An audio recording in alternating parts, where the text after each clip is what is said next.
Oh, I wanted to add,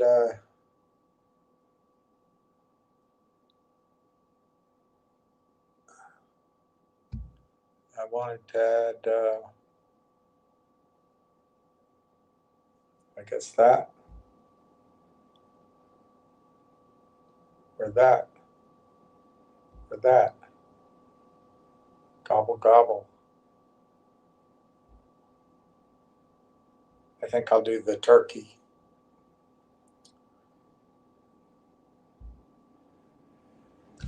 All right. Happy Thanksgiving, everyone. Oh, and I got to show the comments. And there we go. We're ready to go. All right.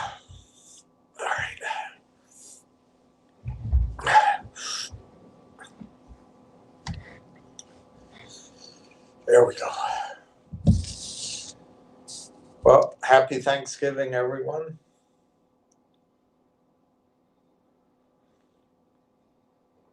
I hope you had a good holiday with people you love, and if you don't love them, you at least get along with them. Yes. Hi, T. Alex, you're number one. Hey, Jeff, you're second. Hey, Skyrockets that night. And hey, Eddie, yes, the deal closed. T. Alex. Did I read correctly? You read correctly.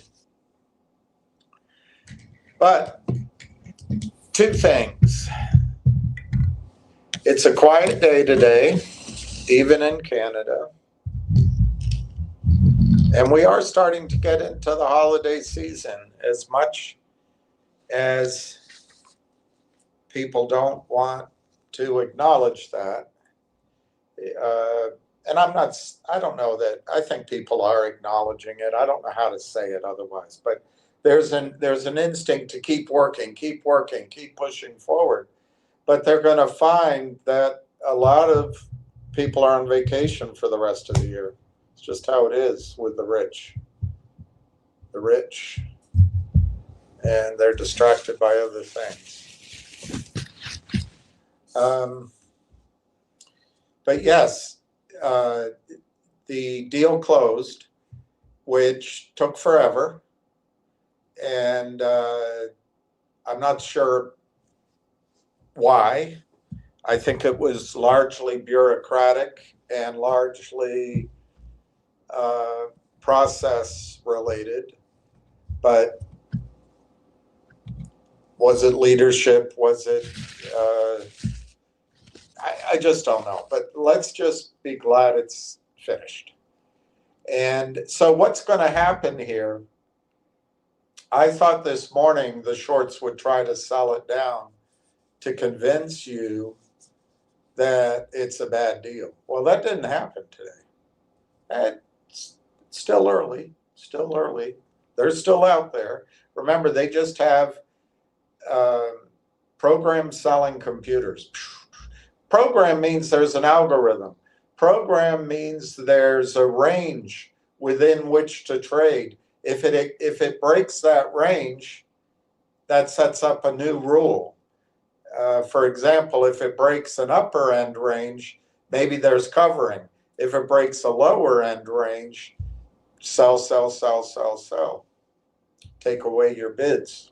It's all rigged. It's a joke. But the world is largely run by our financial system and by whether it's out of London or it's headed by New York. It is London, New York, probably Geneva, probably you could add a couple of other cities in Europe. I don't know that Paris, they're probably reluctant. but Tokyo you can probably add in. And but I think the key maybe is the British Empire. But there's a lot of funneling of wealth up to a handful of men, maybe a couple of dozen men, maybe 50 men, 100 men. But that's what's been going on. So this is a way for us maybe to break away from that. So anyway, that selling today didn't come in, and maybe it won't. There is going to be a hesitancy to buy because people are going, yeah, so what? We knew that already. But that misses the point of what's coming. And so this gives you an opportunity today, which I can scarce believe. You can buy this stock for the same price you could have purchased it for a year ago. And now the conclusion of this transaction just opens up incredible revenue. The whole argument, the whole fear, the whole anxiety, or one of them, other than this smorgasbord of, oh, AI's collapsing, was, well, they're not going to close the deal. So they're not going to get that revenue, blah, blah, blah, blah, blah. Well, it's closed. It's great news.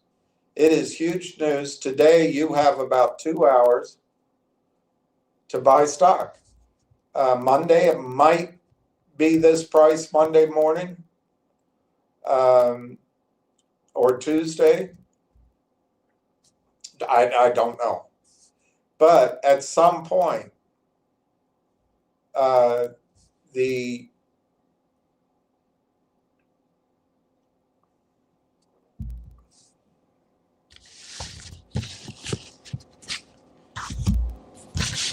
the British say, the penny is going to drop in many trading desks of hedge funds and family offices and wealthy investors around Canada.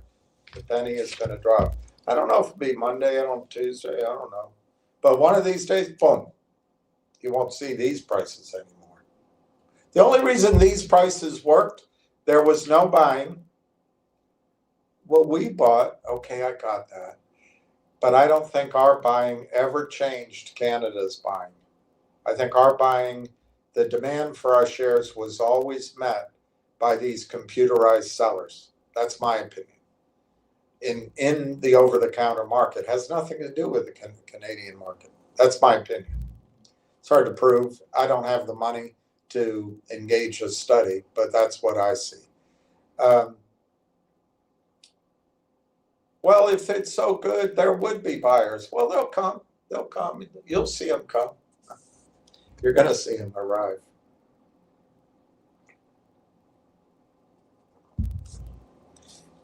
This is the same old number, 15,566,000. It's possible that's overstated by 30,000. I don't know. Might be overstated by more, it might be understated. But let's just talk about one.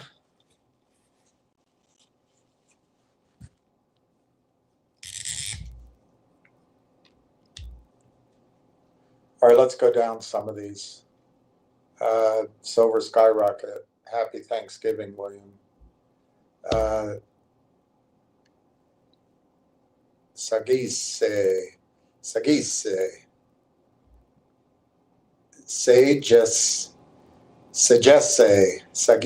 I think. Sagese, legal. All's good, thank you. Happy Thanksgiving. Hey, Giuseppe, happy Thanksgiving. William, earlier, my worry of bad finance was quelled. Why? I made a bunch of phone calls. I couldn't, to be clear, I have reached out to the company and people very close to the company to try to speak to someone, or see if there's a reason to go to the annual meeting, or or see if I could get an interview for all of us. I've been diligent with that. I didn't do it today, but I pretty much put out calls every single day, like a forlorn ex-boyfriend checking in on his missing girlfriend. But I haven't really gotten much back. But I have talked around a bit, and it's,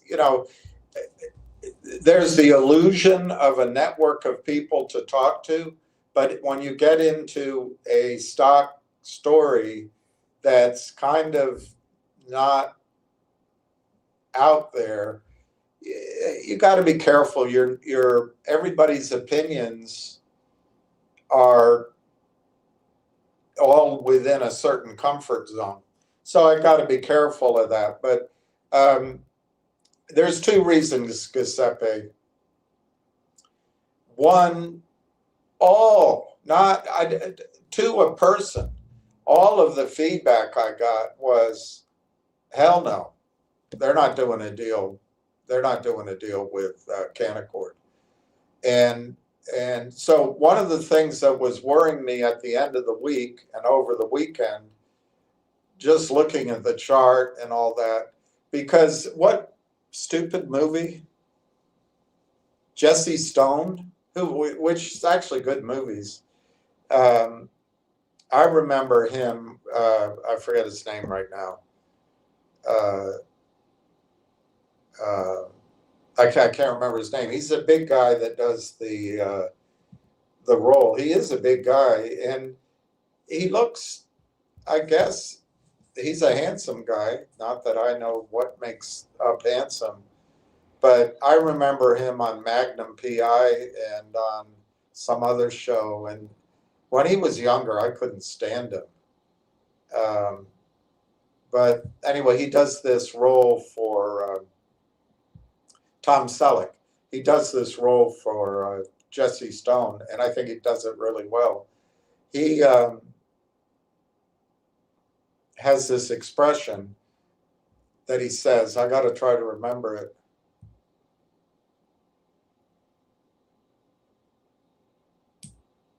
When you don't like your conclusions, check your premises. Or when you can't, something like that. I'd have to go watch it again. If the answers you're getting don't work, don't make sense, check your premises. Well, one of my premises, Giuseppe, that I just woke up in the middle of the night. I think it was Saturday night. Oh my God, what if they're selling it down and they're doing a toxic financing with Canaccord? That's always the way out for these criminals. And make no mistake about it, I've never been wrong assuming that attorneys, so-called financial advisors, intermediaries, hedge funds, the smiling faces that come up, and the bankers, they're all in on it. I've never been wrong on that. It's sickening. But anyway, so I had that fear, and I Sunday night, I think I was telling everybody, that's something to worry about. And so I made a lot of calls Monday, and it is absolutely, within 99% certainty, they have not done a transaction with Canaccord. So I didn't know that until I was blunt about it. Technically, I do not know it now, but I'd say 99% they have not done a toxic financing via Canaccord to rescue Canaccord's real clients who are the criminal short selling cabal. That's who Canaccord really works for. Not all the schlebs on the retail side, or most of them on institutional, but the real money making is this crime. It's disgusting. But anyway, that's one. Two, Giuseppe, I don't want to emphasize it. I don't want to get in the weeds about it. But I went through, again, I've done it before, but I went through it with a focus on this one question. And there are a number of warrants which will be exercised and have been recently and will be over the near future. The company doesn't need any money. For those two reasons, my feedback was unanimous. They're not doing an effing deal with Canaccord. Are you crazy? And two, they don't need the money. So I don't think there is toxic financing out there. And what toxic financing might have done was destroy the deal as it closed. But instead, these are professionals, from Tom Cord to Marwan to Mike Nobrega to Corey Brandolini. These are professionals. They stuck to their agreement. They didn't allow the shenanigans and the criminal manipulation of the stock price downward to change the framework of their deal. Bravo is still a $50 million deal. So Giuseppe, it couldn't be better. 1 week later, couldn't be better, or whatever it is, 5 days later, could not be a better result in terms of those two questions. The deal closed. It closed for the 50 million shares, and they're not doing a bloody murderous deal with Canaccord. So this is all good. It's great. It's fantastic. There will not be a flood of selling. There will not be, well, from those sources. I mean, anything. Look, we're talking here under the cone of investment professionals, when sometimes I forget that many people maybe aren't in that category. So, it's a good time maybe to point out again that everything here is opinion, everything here is strategy, everything here is not financial advice. And, when you're predicting the future, it's unpredictable. I mean, the future is fickle, like your mama.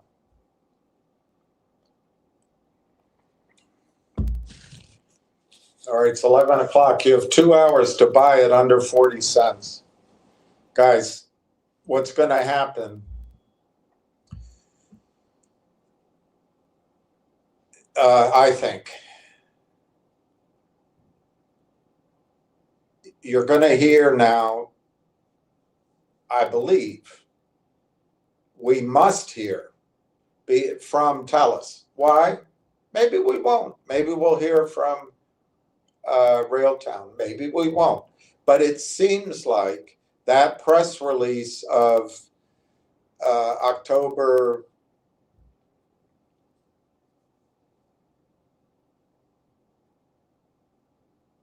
I don't remember, 10th.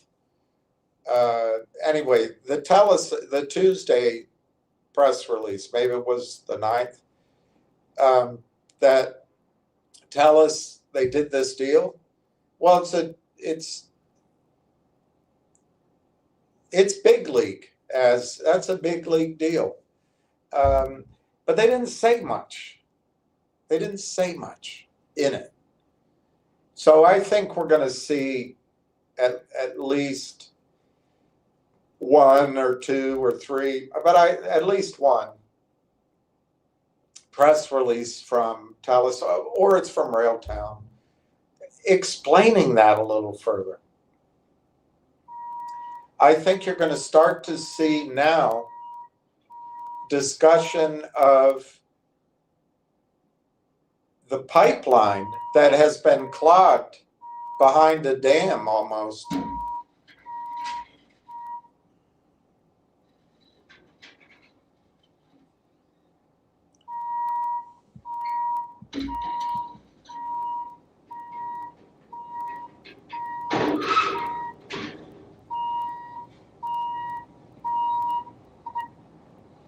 Can't imagine what that is,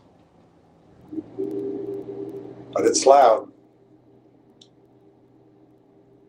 So you're going to start seeing revenue. I got to be careful how I say that. I'm not sure they're going to disclose revenue, but you're going to start seeing the pipeline of enterprise sales agreements start to be disclosed. And I don't know if it'll include revenue. I think the other thing you're going to see almost immediately, but with it, the one caveat I have, I don't know if the AIP announcement is the thing that breaks the dam, or if you also need the TELUS clarification, or if you also need one or two things we don't know about to be announced before the dam breaks. But this is the key. This is the key part of it. This is the key. And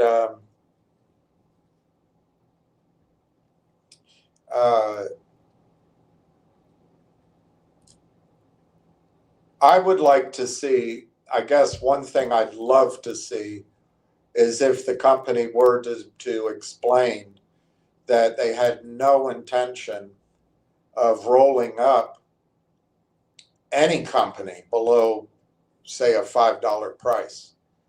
And I don't think they do. Again, that's kind of the sense of the various people I talk to, whatever value their information or thoughts have. You know, it's not perfect, but I think you're going to see, not today, and probably not over the weekend, and maybe not Monday, but it could be Monday. You're going to start to see, you know, maybe TELUS, maybe something out of the pipeline that's backlogged, and research. I would say this Capital Research Group,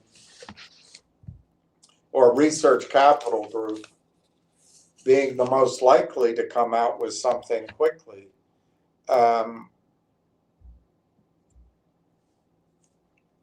And I don't know if the company will say, you know, we're studying the roll-ups, but we're going to put those on hold until the first quarter.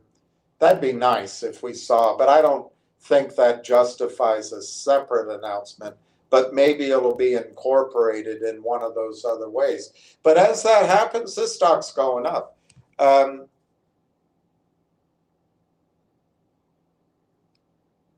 Let me show you.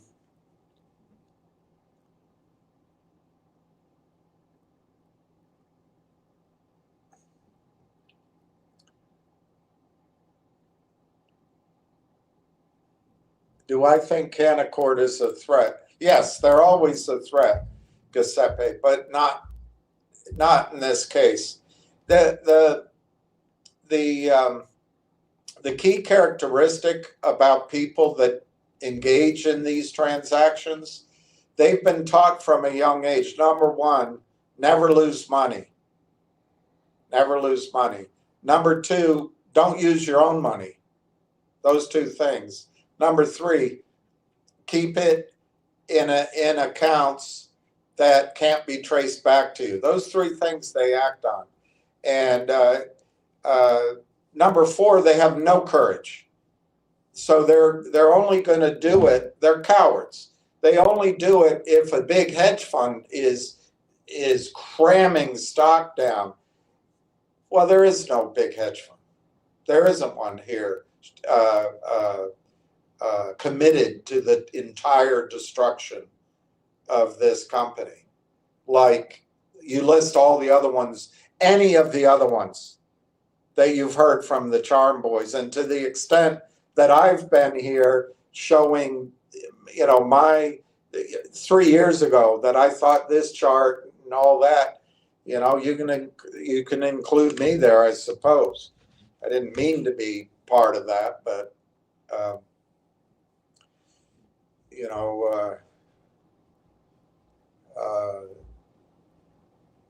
it's just the nature of it is everybody gets excited behind it. So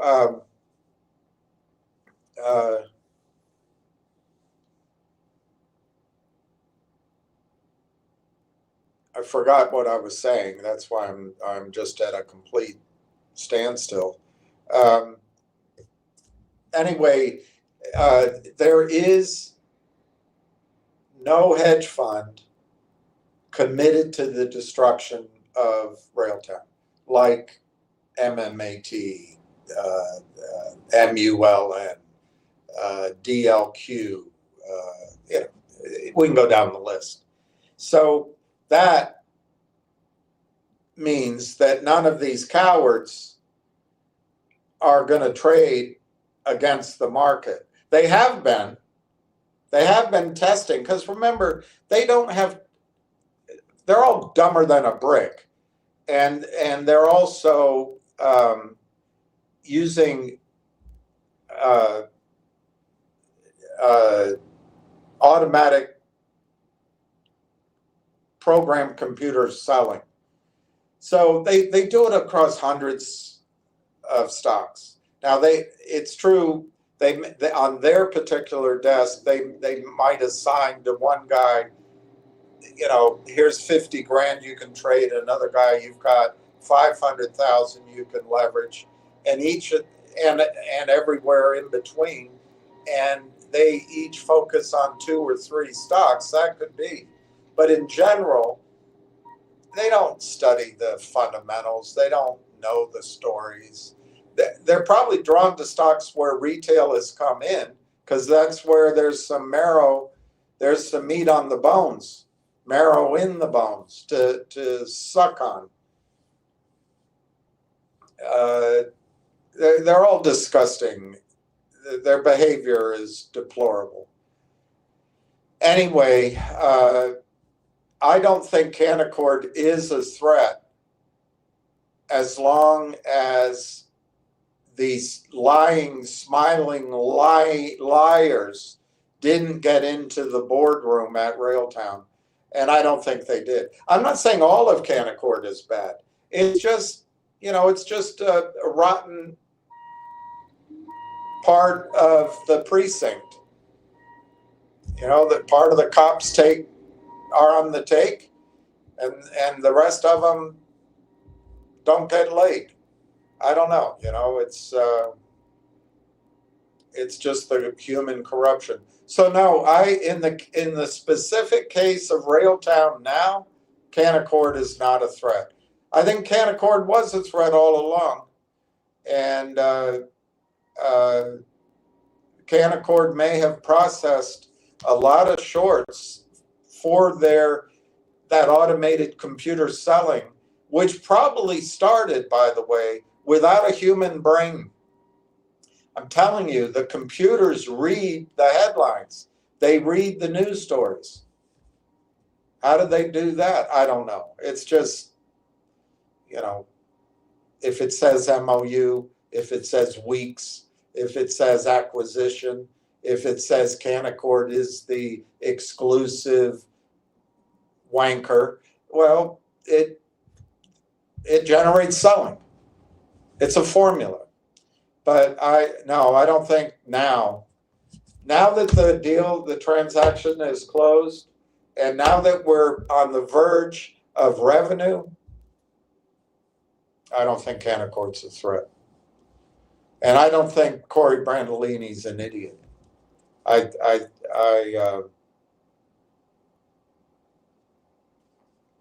I also don't think he has any, I don't know him, I've never spoken to him, but he does not appear to have any psychological issues that he needs to resolve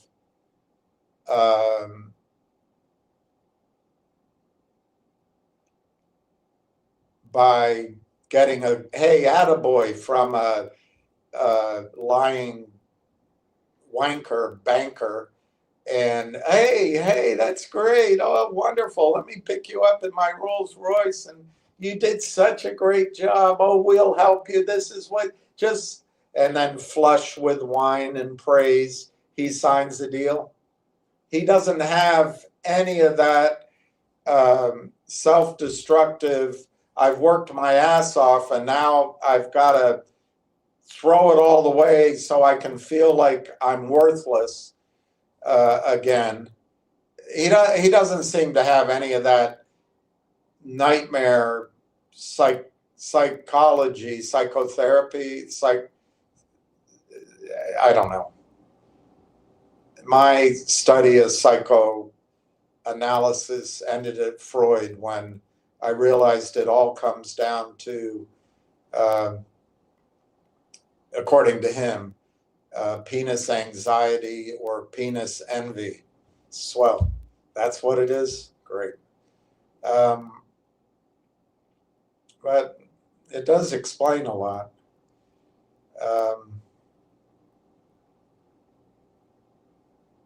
So no, Canaccord, not a threat. I think because the stock was going down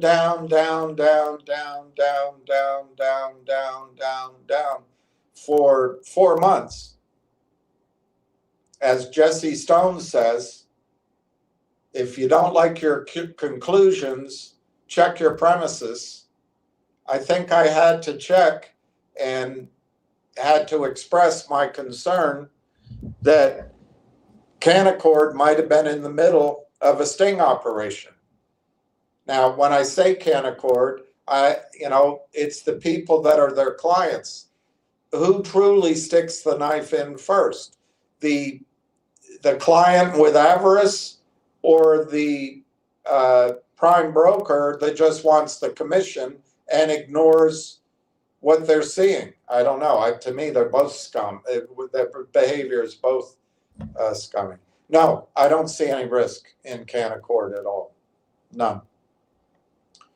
I do think there will be a financing at some point. I don't think it'll happen down here.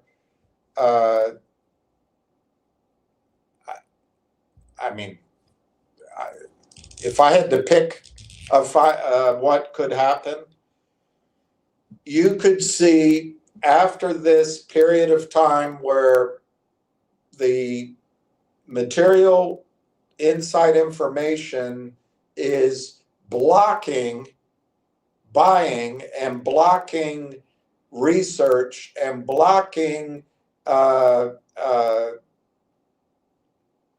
company presentations or company marketing even. Once we get past that, I think there could be a financing from Mavericks, for example, John Ruffalo. That'd be my favorite pick. Or the guy that founded, even though he resigned for health reasons, the guy that founded Constellation Software. That would be electric. If Constellation Software or its founder, Leonard,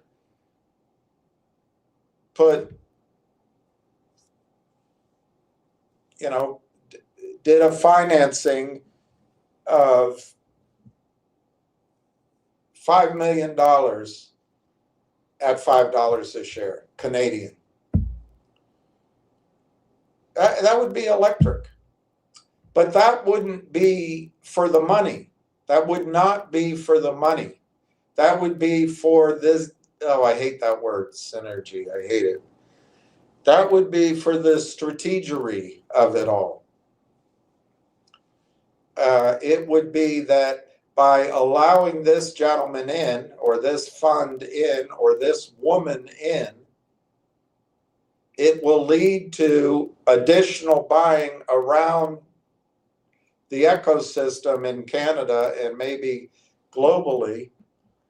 That's a strategic investor. That's someone that brings more than just dosh. They bring clout. They bring imitators. They allow for people to either limit their due diligence or just do brief due diligence, or if they do a lot of due diligence but still are nervous and can't make their own decision, when you get a strategic investor in, people go, if it's okay with her, oh my God, Kathy Ark is the worst. She's the worst. Don't ever listen to her. She always comes in after the headlines. Terrible. But there is a woman, trying to remember her name. I think she works at Google. I'll try to find her. She's at a bank out of, I'll try to find her. There's a panel discussion with 4 people about AI, and she runs some money, whether it's in-house or on her own. She's very good. I'll try to find her name. I can't remember right now. It's not coming to my head. But somebody like that comes in with capital and credibility, you're off to the races. I do expect that there'll be a strategic financing, but not down here. Not down here. Remember, let me just limit it to one name so I don't have to go through the whole list. Corey has been through this before, and so he's learned a lot. And like I say, he's not an idiot.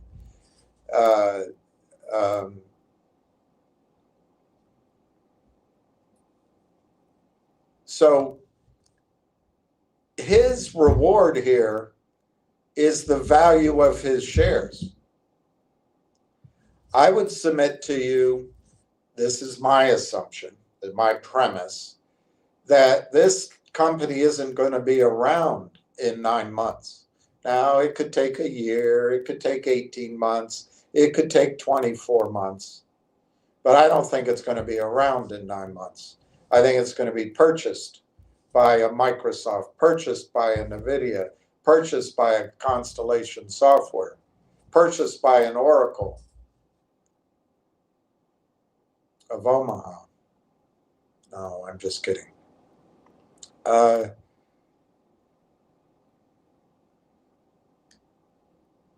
His reward is to be parsimonious in the issuance, in the dilution or the devaluation, or to simply be careful in how many shares he issues. He's not going to issue a lot of shares. So Giuseppe, I'm subject to emotions too, and we all are as human beings, particularly when we're part of a herd. I'm capable of standing against any herd or any groupthink. I am, but I'm still susceptible to the emotions and the pheromones and the,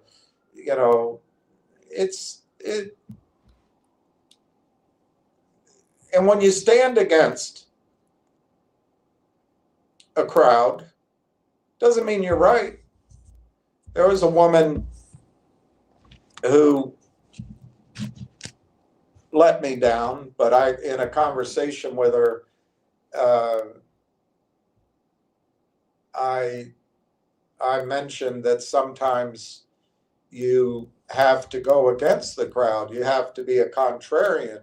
She didn't know what contrarian meant, but you have to, in this context, she didn't know what it meant. I mean, she's not a financial person. But, and she said to me, which is irrefutable, she says, I always go with the crowd. I find it easier, and they're right most of the time. Well, yeah, if you get in with the crowd early enough and you go with the herd, there's going to be a period of time that you're safe, and you might be in the middle of the herd of, let's say, zebra as they cross the Nile in a crocodile infested part of it, or whatever is in the Nile. Alligators, I don't think, but I think it's crocodiles. Well, you might not be the one eaten. But so she's right that in general, if you stick with the crowd, you're never going to get criticized. You're never going to get burned all on your own sum. You're not going to stand there looking like an idiot when you made the wrong call. If the crowd runs off the cliff like a bunch of lemmings, well, you're on the bottom of the cliff with the rest of the lemmings. No one singles you out as the idiot because you did what everybody else did. Hey, how was I supposed to know? So she's correct in that sense. She's correct in that sense. But I think it's just blind stupidity to go along with the crowd. That's how you end up with tattoos all over your arms and your neck and your beautiful face because everybody else was doing it.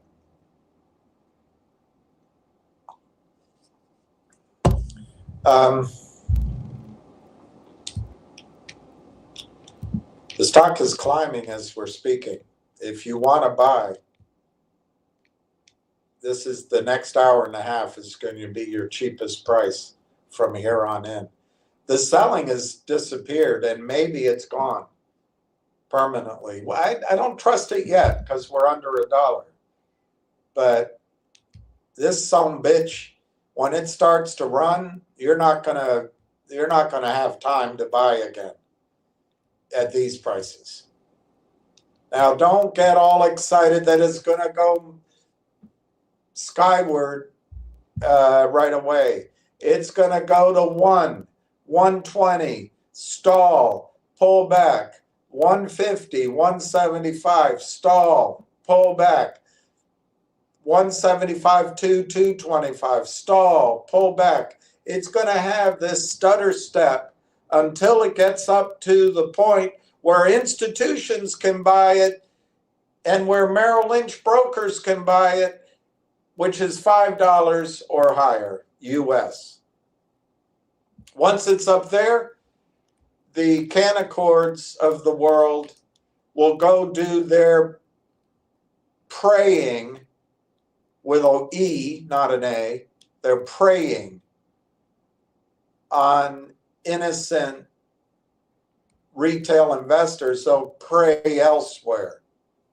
They won't prey. It's like it's a bunch of hyenas on a carcass, and maybe a couple of the smaller lions are trying their best, but they're overwhelming. And then up over the hill comes the large 1 or 2 male lions with a giant roar. The hyenas are gone. The hyenas are gone. The hyenas are going to be gone here. The pickpockets are going to be gone. So anyway, Giuseppe, I think that's enough on Canaccord. Let me get,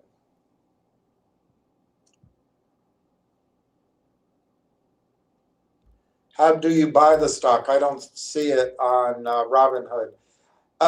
Well, you can buy it in Canada under the symbol RAIL.CN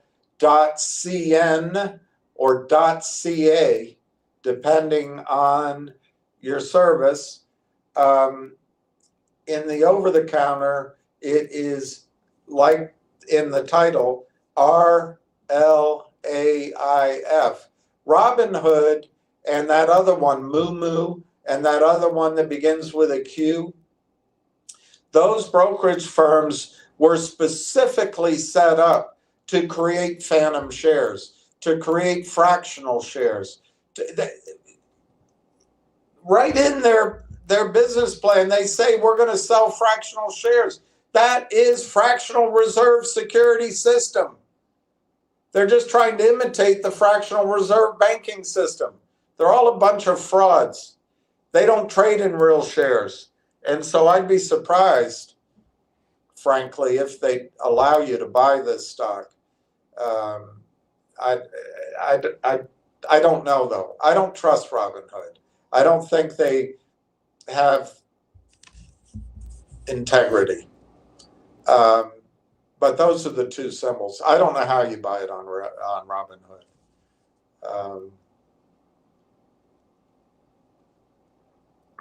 I wish I'd been able to tell all of you, get ready. We're going to buy it on Black Friday special. I mean, literally, you could have bought this stock a year ago at 38 cents. And here it is at 38 cents today. But let me just show you one of the things. Well, let me go. I'll go down before I do. Sagesse legal. This is Ocean Sailing. Hi. For whatever reason, YouTube is not showing. Sagesse is French, and it means wisdom or knowledge. That's the same word. Sapientus means that for finger. Sapientus means wisdom or some aspect of wisdom. That's pretty cool.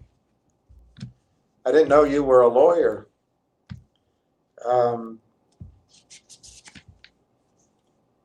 Maybe when I need one.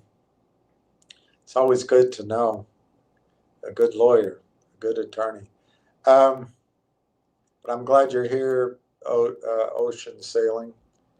Original Planksta. All right, Original Planksta. That's how to do it, Original Planksta. The news comes out, there's this stall, this lag.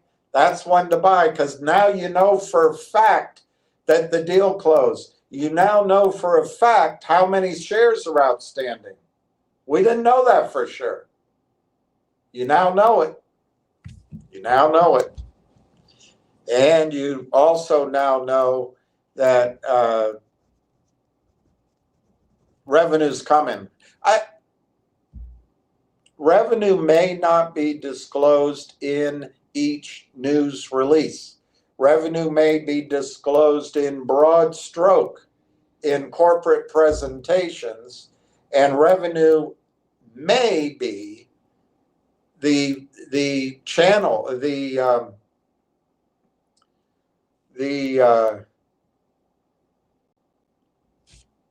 buffer that the management of the company puts between itself and liability, in the sense that they cannot promote, they cannot be seen as promotional.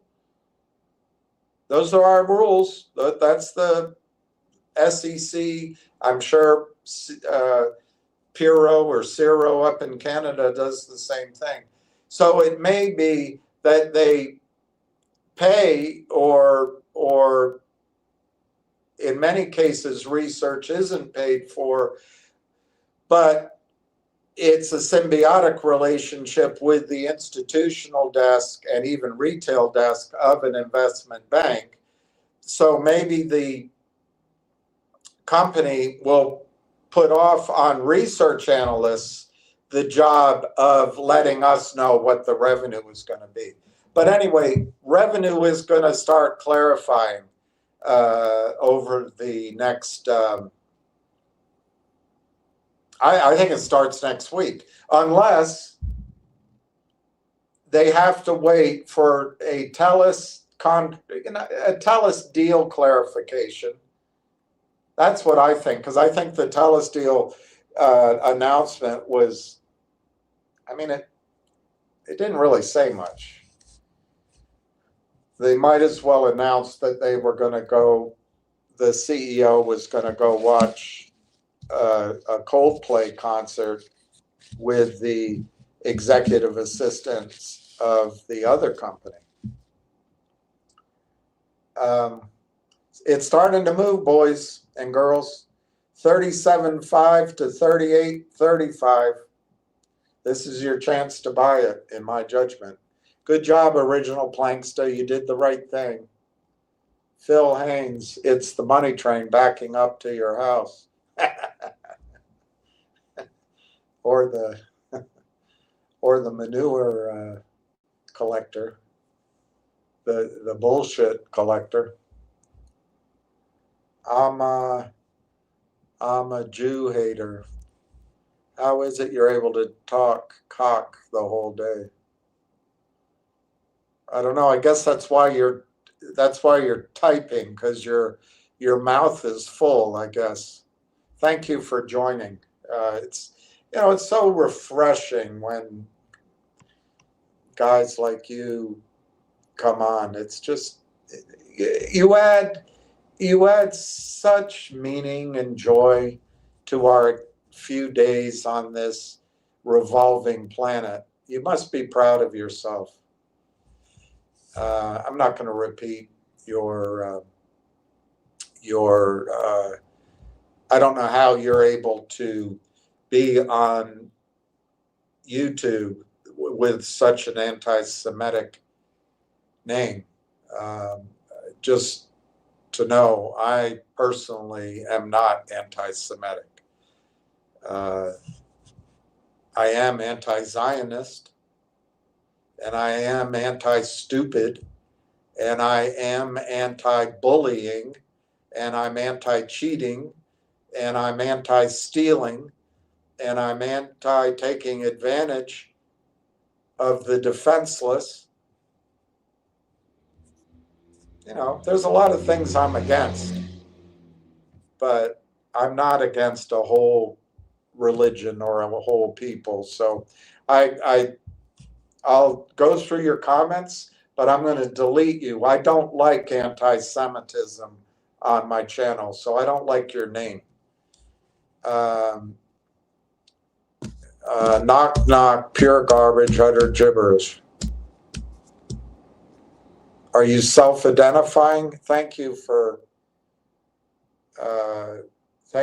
coming on. I just can't tell you how it warms my heart that gentlemen of your brain power and your kindness and your capacity to care about other human beings and your obvious lack of greed and avarice. It really means a lot that you can take the time after Thanksgiving to come on and share your thoughts. So thank you for being here.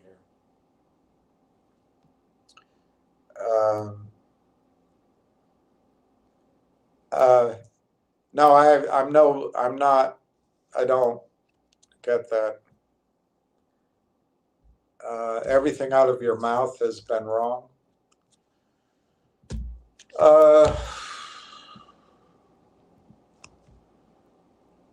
Yeah, I would. If you're talking about Railtown, I would say that my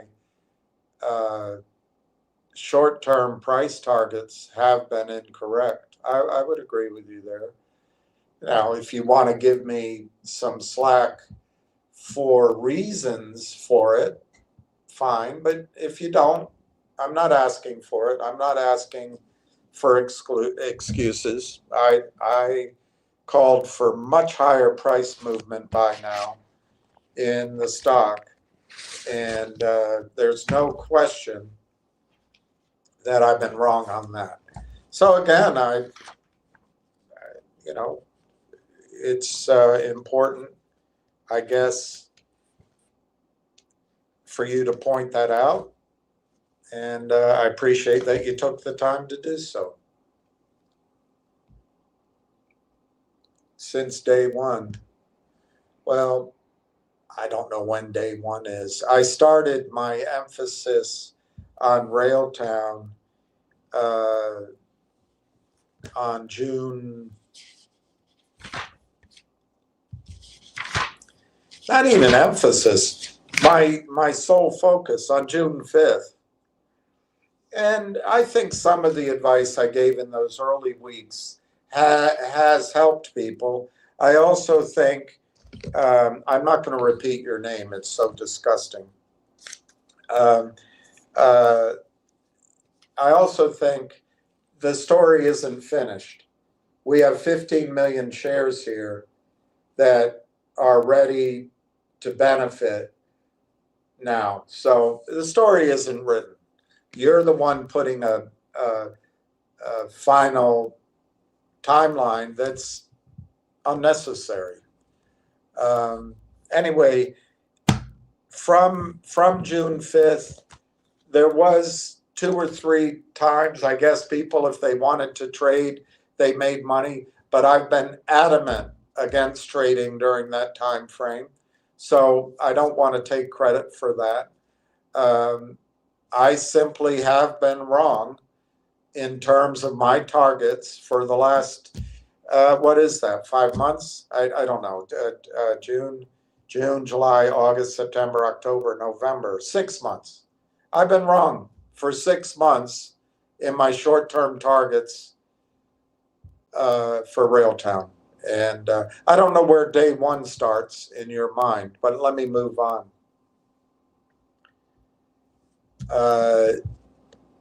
T. Alex, here is the basher. Yeah, there's going to be some people trapped. Every single thing she does, boom, boom, she does for me, yeah. And you know the things she does for free, yeah. Every single thing she does.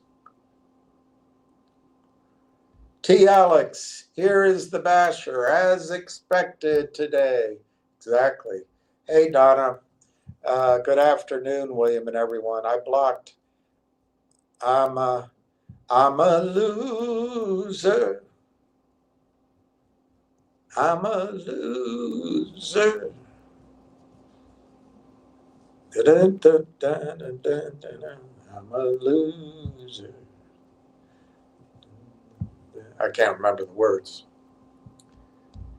T. Alex, I hope you block I'm a loser. They won't be able to make any more money here. Seriously. Okay. Ward Richardson, good afternoon, William and the RT crew. Well, today's the first day for Railtown becoming a major AI player. Yes, this could be day one. This is yesterday, I guess, in Canada. But you know what it does, Ward? It sets up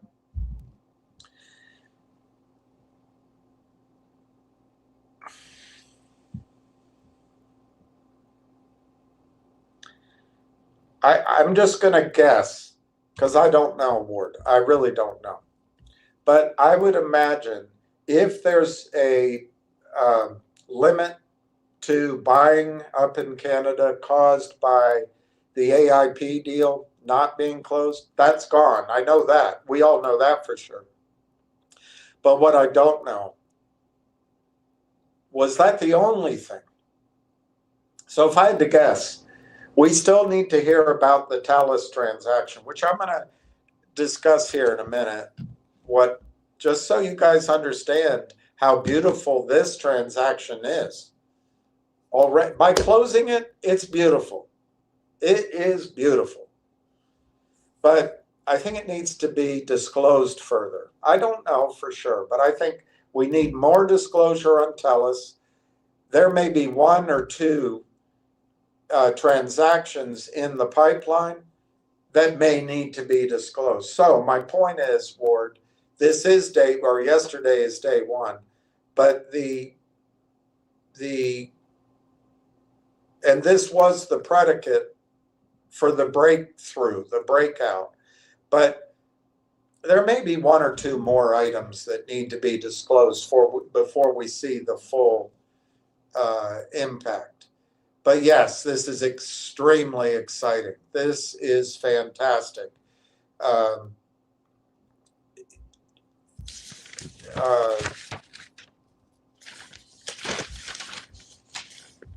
don't know if I have them listed here from a previous, yeah, I guess I do. You know, you're going to start seeing revenue simply from hosting. Do you realize that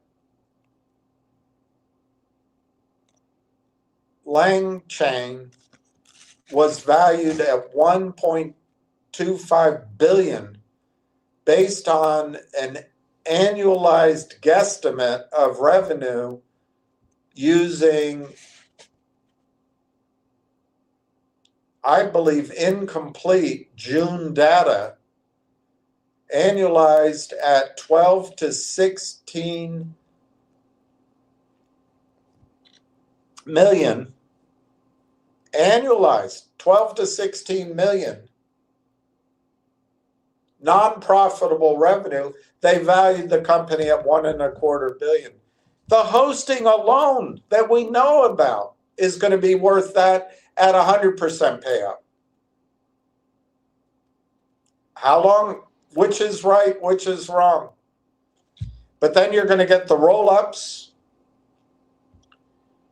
That'll, I think, will be next year. You're going to get the, let's call it the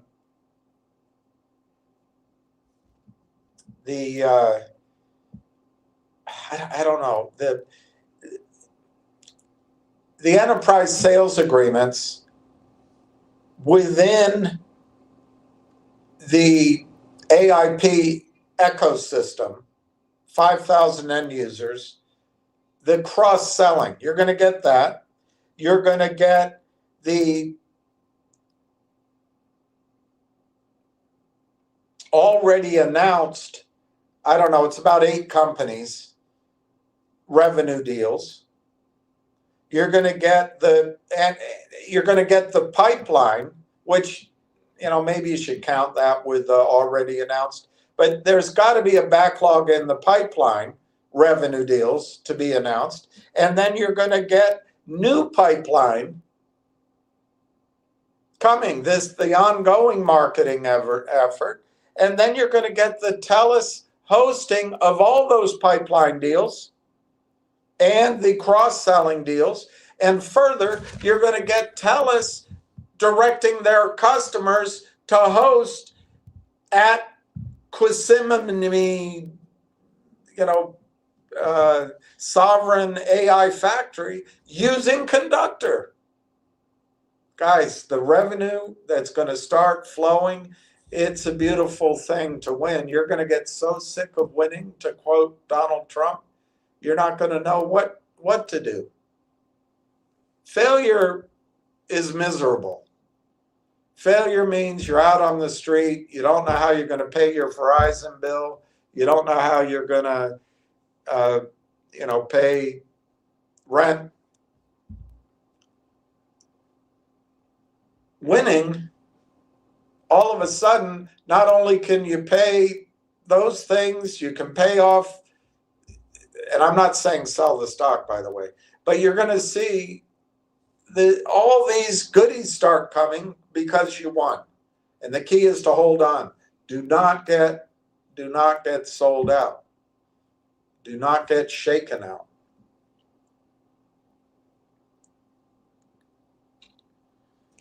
Did you take a special course?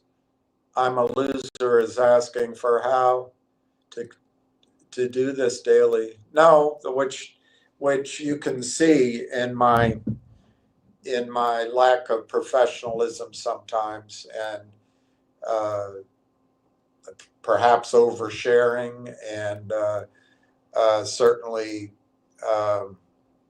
the many mistakes I've made. So no, I never took any training.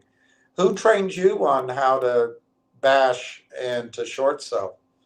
Was it Andrew Left? Was it who? Nothing out of the mouth is good.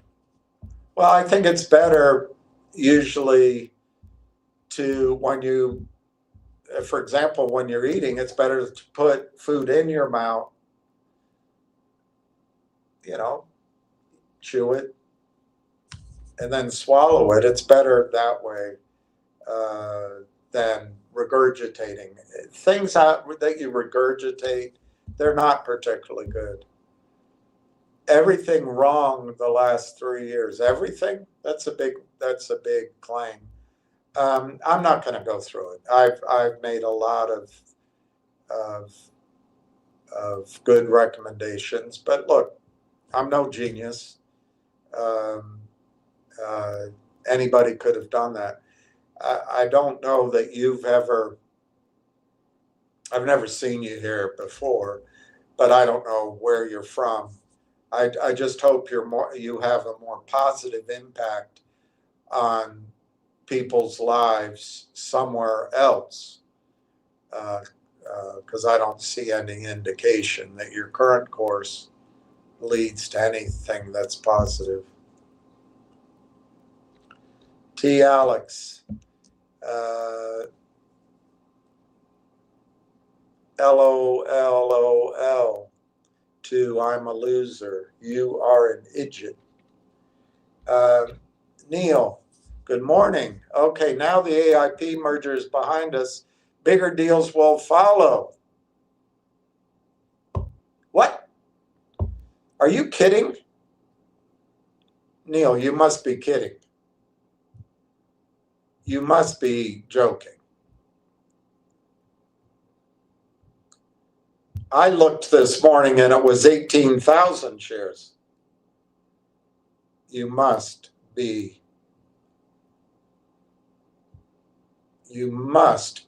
smoking something. All right, Railtown in Canada is up 6%. It's up 3 cents to 51 cents.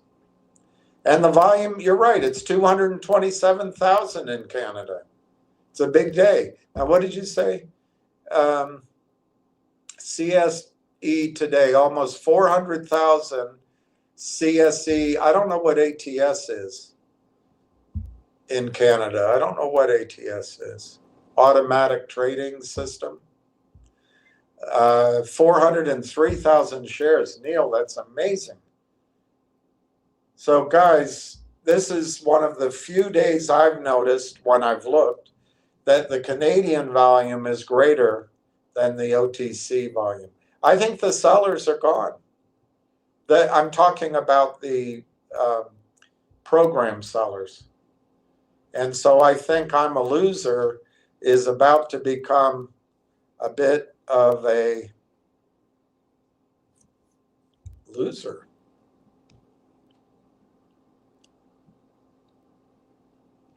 I'm a loser. Okay, here comes the good morning crew. I've never said good morning crew in my life. I've never said that. I've never called anybody out here crew. And the high fiving, I would put the G on it. I would never say high five in. Just because a small uptick after the perpetual down days. I think you're mischaracterizing what's going on here.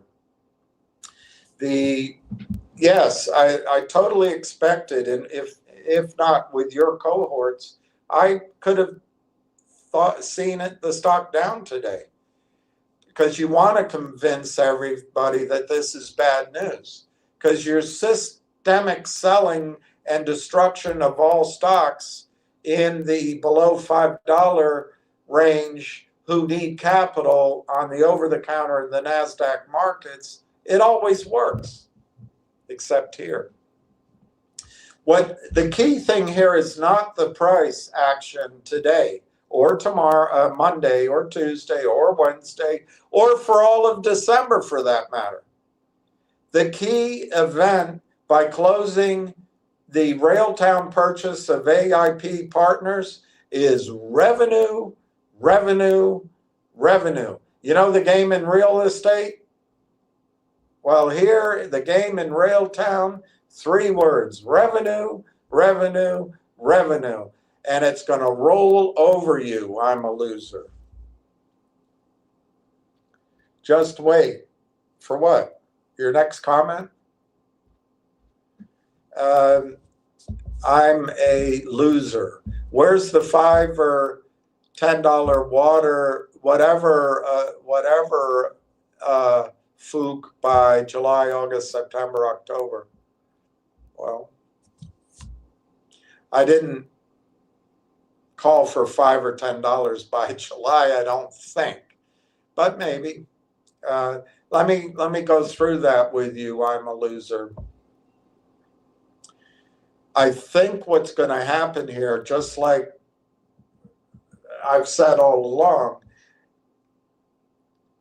we have to get past, there's 2 things keeping the price down. There's no buying in Canada. Well, we're buying. No, there's no buying in Canada. Well, if it's so great, there should. No.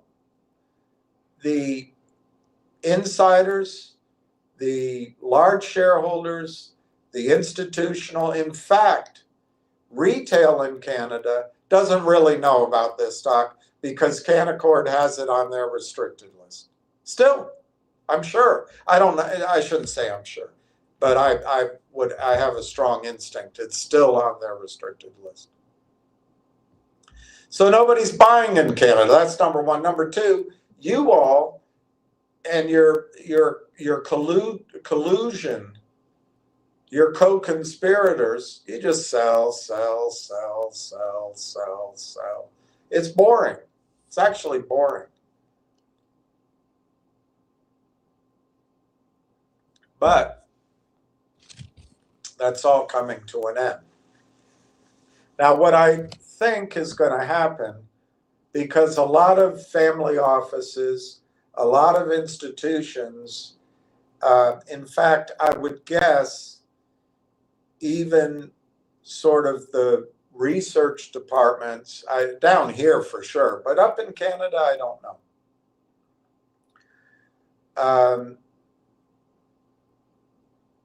Stocks under $1 are not widely sponsored by anybody, and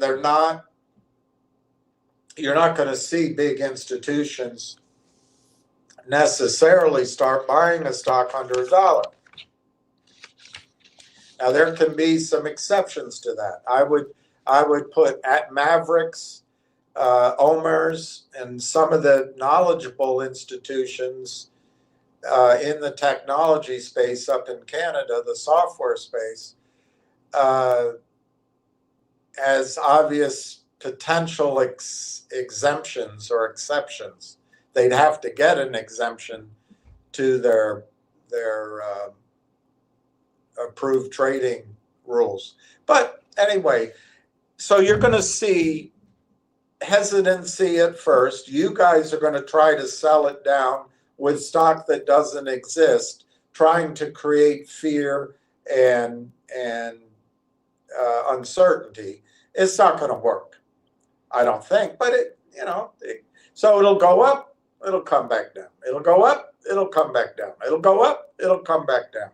But it'll be ever upward. It'll be 2 steps forward, 1 step back. 3 steps forward, 1 step back. And as it gets to some level, now it could be at $2, it could be at $3, could be at $4, that institutions start coming in with some sizable orders.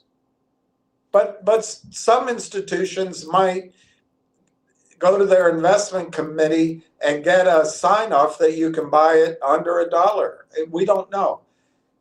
But I believe once it hits $5, $6, you're going to see a ton of institutions come in, and you're going to see it go from 5 or 6 to 8, 9, 10, 11, $12 very quickly. Now, I'm not going to hide behind any excuses. I'm a loser.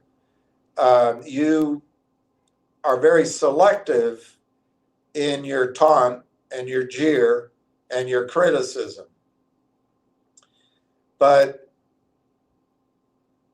a careful listening of what I talked about was that everything I was saying was predicated. There was a predicate that some of these other items would occur. Well, they didn't. Yesterday, the first important step to get to those prices has occurred. Now, that's my theory. We'll test my hypothesis, see if I'm correct. You could have a hypothesis that any management team who took 6 months to close a friendly transaction, they can't do all these other things that I'm going to try to talk about. You could have that hypothesis. I think it's a pretty weak one now. Prior to the closing, it was a valid retesting of assumptions. But now I think the fact that they closed the deal, I think you guys have a big problem. I think somebody somewhere, attorneys, regulators, maybe Canaccord, helped delay the whole thing. Maybe attorneys that helped delay the whole thing. So maybe you've moved a lot of your trades out of your best prime brokers to accounts you can afford to blow up. Maybe you've moved them to the Cayman Islands. Maybe you've moved them to Europe. I don't know. You've had plenty of time to move a lot of your shorts so they can blow up somewhere else.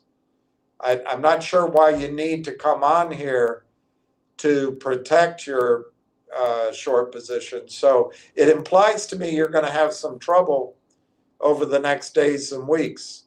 And, I wish I had sympathy for you. I really don't.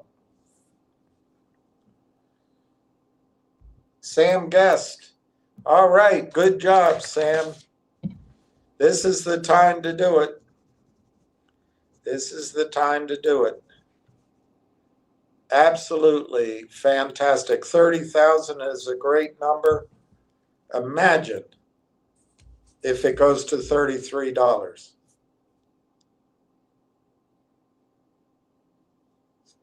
Now, I'm not saying it's going to go from here immediately there. I'm not saying that.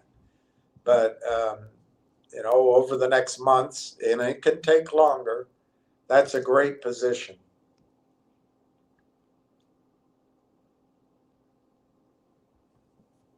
Pretext of calling yourself anti-Zionist. Well, I don't know what you mean. Do I have to go in that? I don't want to talk about geopolitics, but to be clear, I believe that the colonialist, white, supremacist theocracy who was established by the British and by atheist Zionists And it's been a project, I guess, depending on where you want it to start, anywhere from 125 years, perhaps longer, of a nation who is not happy, never happy, without starting wars with its neighbors, without replicating the behavior of other heinous regimes in our history who put segments of their population in outdoor ghettos and concentration camps, starved them, slaughtered them, killed them. I mean, there used to be maybe a question, if you compared the behavior, a question of magnitude. But now you're talking about a genocide of 2.5 million people in Palestine, human beings, God's children.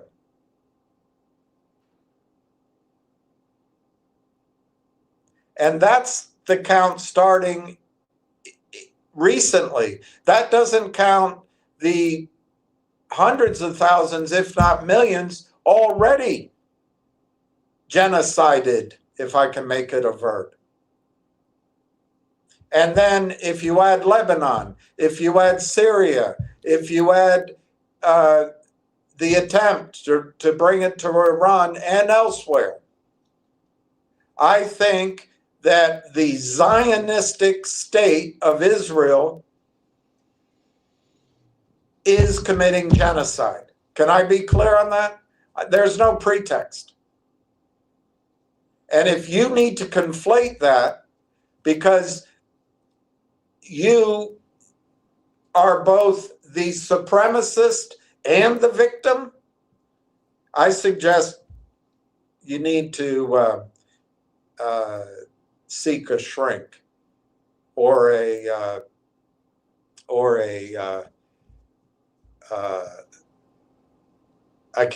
don't know your religion, but I can guess it, or an imam or a pastor or a priest or I don't want to guess your religion. I'm a loser. I see what you did there. I'm a loser. Everyone knows that you carry what you carry in your heart about all Jews. Really? You know me? Look,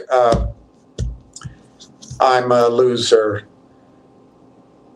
I have lived and traveled all around the world in my lifetime, particularly in the South, but you can go up to Boston and get it too. I have been in, and I'm not going to explain them, and I'm not going to explain myself to you, but I will say that in situation after situation, the two jokes that I have always stood, if they're being made around me, and made a point that it's unacceptable. It's jokes that are made against what was used to be acceptably called African Americans, and jokes against Jews. So I don't know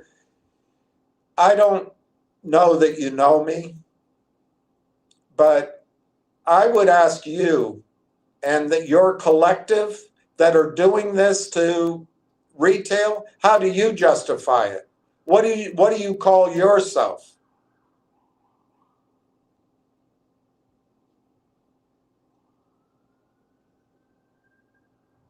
Are you a supremacist?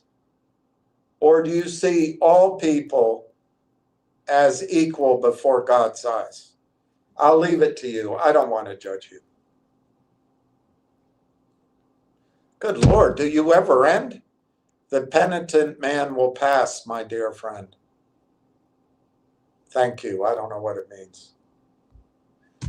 I'm a loser, and stop your deep down to the core hate on anything or everything Jewish. Look, I know you probably grew up with a hatred for the Bible and a fear of that, but believe it or not, I can only speak as a Catholic, and I'm not a particularly good one, but our entire faith is based on the Jewish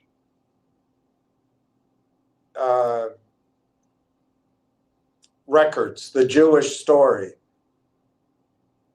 That's our entire faith. So, and Christ was Jewish. So at Mass, for the discerning Catholic, you realize that we're all Jewish. So I'd appreciate it if you want to come here and talk about Railtown, fine. But why don't you take your hatred and stick it up your ass?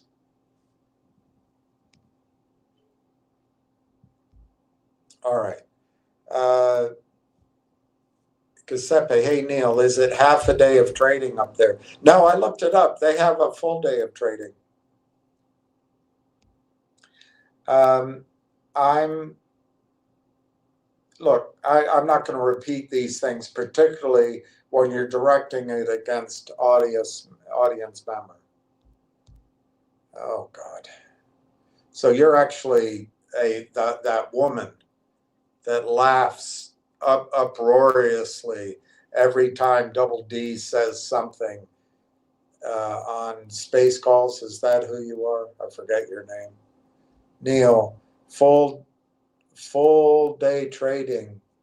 I'm not going to read that. It's not worth it. Giuseppe, Neil. Giuseppe, hey Ward, I was not able to find the Anthropic Claude AI connection to Conductor. Any further info on that?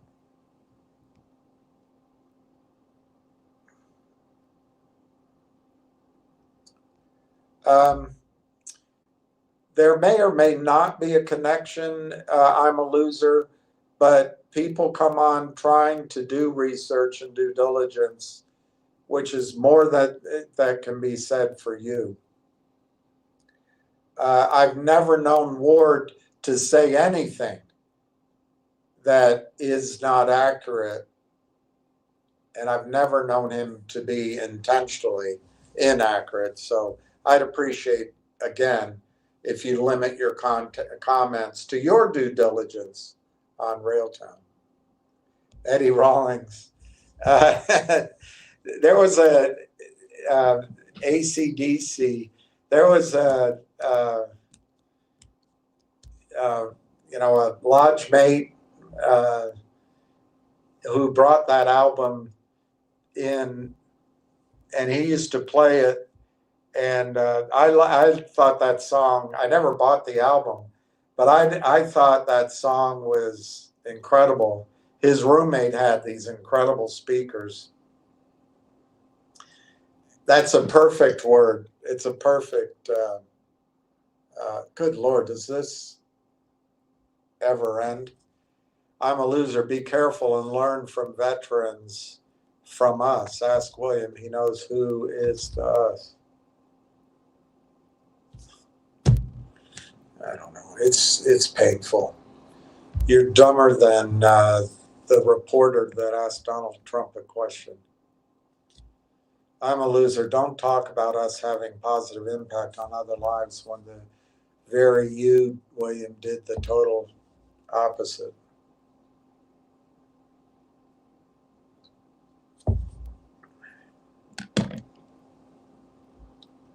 ATS, Alternative Trading System. All right. Thank you, Neil. I'm a loser. You think you can come here casually, start this channel, and prep talk for 3 years and lead everyone the wrong path? Well, that's not my goal. I'll tell you one wrong path. Everyone here, once Railtown works, has to stop listening to the Charm Boys, and they have to stop believing that they can fight you and your coordinated attack on everything under $5 in collusion with the prime brokers, with the investment bankers, with the attorneys, with the financial intermediaries, the whole slew of them. We can't win. We're going to leave you to that field. You can have it to yourself. We're leaving you behind. A bunch of disgusting behavior that is impossible to beat. So once Railtown gets to a position, we'll see you guys later. And I agree with you. To the extent you're criticizing me for even trying to trade these stocks that you guys destroy, you're right. It's your actions, not mine, that destroy these stocks. Neil Gondek, between the CSE and ATS. Wow. Right now on the, you've got 45 minutes to buy the stock. Right now on the U.S. markets, it's 35.33 to 37.26, 56. There's a lot of buying. It's not clicking. It's computerized buying. The volume is 141,000 shares. Last trade, 37.23. We're up 4 cents. And going back to what Sunday night, I think it was I'm Almost Legend, or it might have been somebody else. But I was saying I didn't think this news or this filing would have a huge impact on the stock price. This is what I'm talking about. It's great. But, you know, as good as it feels to be up 4 cents, 13%, we're still below where we were 2 weeks ago. That's what I meant. But it's okay. This is the starting point.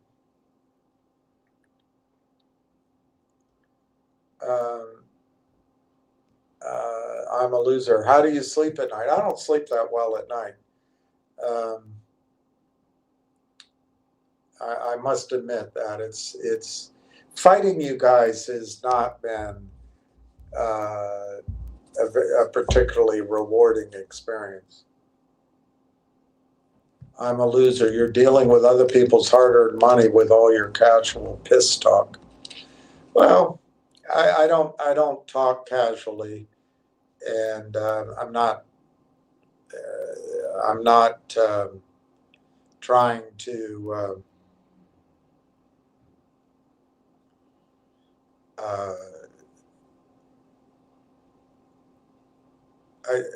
I actually take pretty seriously what I'm saying, and the core of it is, and I appreciate I'm a loser that you re-emphasize it every time you come on here with different disguises. My goal here is for people to build a significant account and then get away from you all. You all are bad news. Case in point, go look at your record.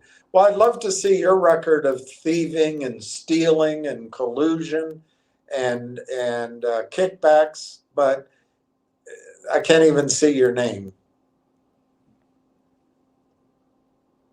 Ward Richardson, Giuseppe went back yesterday looking into that and could not find anything.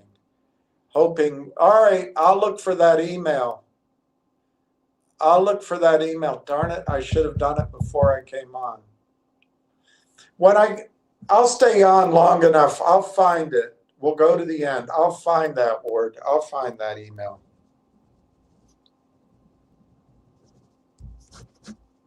I'll do it. We got time. It's Black Friday. You guys got 44 minutes to buy the stock. Neil Gondek, 395,000. That's incredible.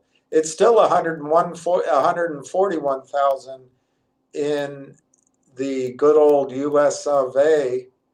I'm showing on the CSE 236,000, which is huge.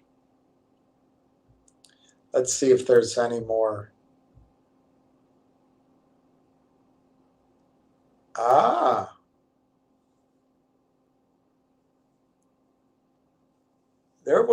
There's a couple of filings on the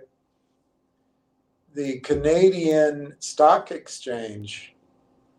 There's a notice of issuance, which we already saw that. We already saw that notice of issuance. But the core, I'll show it to you because I can't download it. The core information there is, they just filed this yesterday. I don't know if you can read it, but there's 144 million shares, a little bit over that, issued. They're going to issue 50 million. So you got a total of, it's right there, around 193 million. Let me read the exact numbers. The current issued and outstanding securities are 144,378,903. The number of securities to be issued actually is 49,476,251. Let me take a picture of that and maybe I can show it to you later. And that gives a total issued and outstanding securities of 193,855.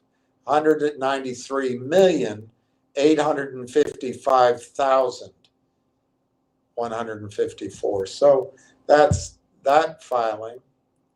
And then they also put out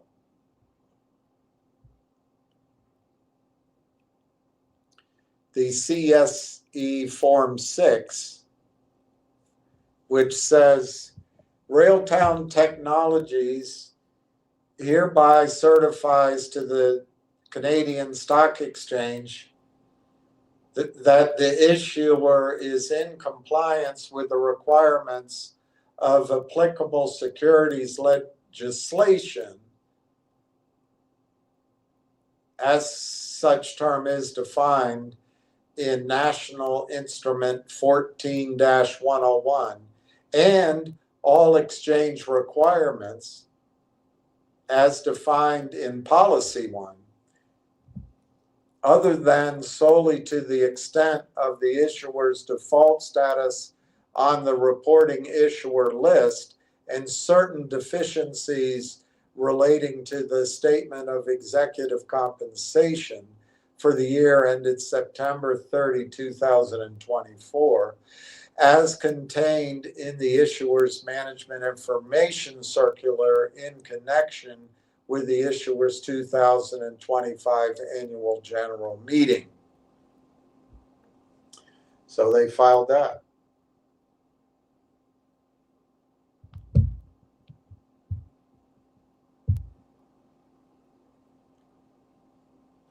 Stock's up 8% in Canada.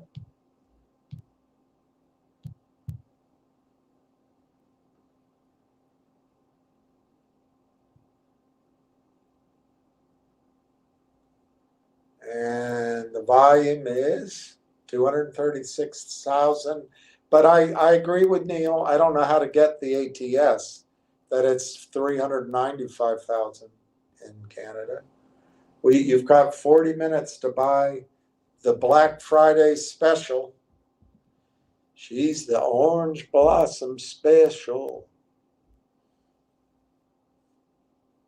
Every week you've been telling everyone to sell everything else and buy Rail Chuga Chuga.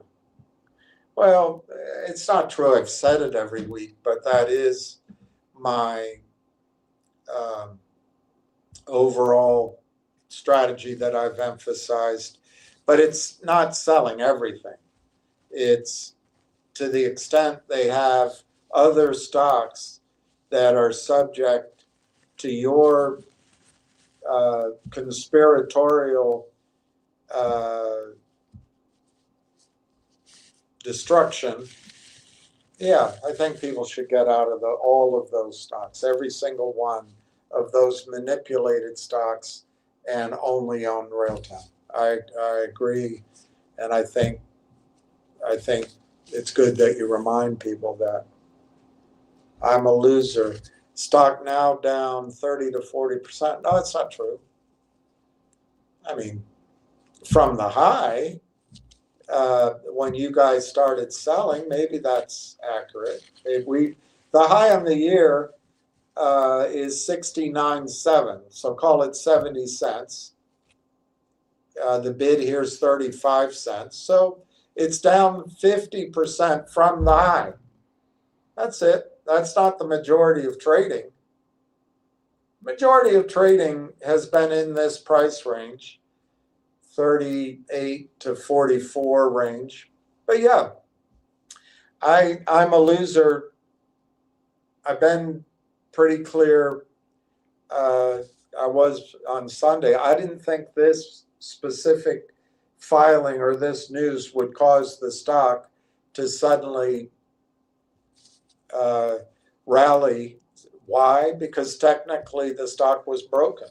And you don't get up out of your hospital bed and run a marathon or run a sprint or run. So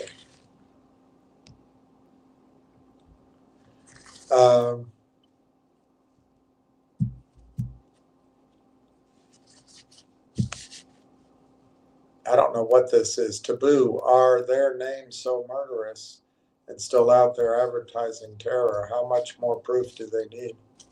I don't know what you're talking about. Are you saying that if someone objects to frankly evil behavior on the part of one group of people, that automatically they're condoning evil behavior on the part of other groups of people?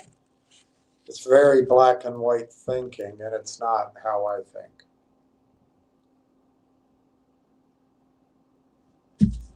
I'm a loser. There you go, folks. Just stir him a bit, and the truth comes out about how he really feels about all Jews. Oh, Lordy.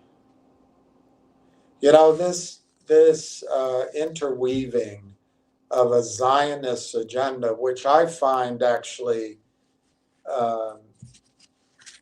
possibly a British Empire agenda, or possibly even a banker's agenda. I don't know.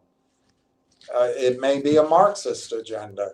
I haven't really studied it, all the depth of all of that thinking that came out of Eastern Europe and drifted over to the coffee houses in London.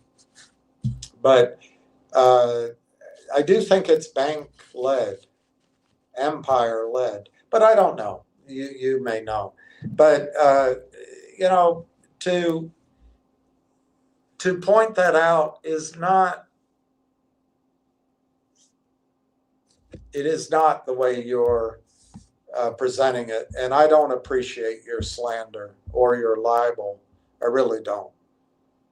If I knew your name, I'd sue you, but I don't know your name. Ward Richardson, here is a little tidbit. There are 1.7 million software developers in the United States, 28.7 to 47.2 million software developers globally, which is what Research Capital, I mean, your numbers are better and more accurate.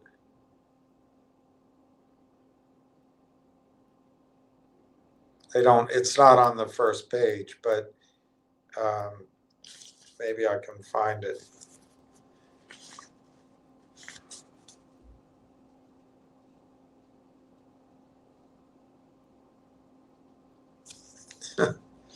Never find anything.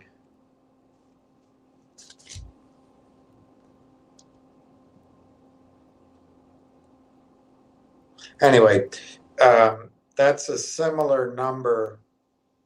That 28.7 million is a similar number that was in here. The 47.2 is much higher now. That's a huge market. It's a huge market. Eddie, 400,000. Wow, that's a very good position. Well, that's the trading on the Canadian markets today. I didn't look at the other stocks.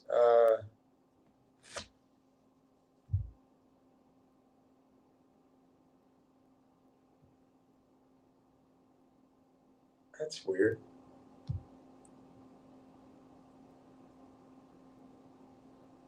It's all in slow motion. Last trade on Railtown, 36.46, coming down the last half hour for Black Friday specials, 30.2 to 37, 144,000 shares. Last trade, 2,650 shares at 36.46. I'm guessing that was driven by a buy. Eddie, okay, 400,000. Eddie, I thought it was your holding. Eddie says, my trade, I only see up 242,000.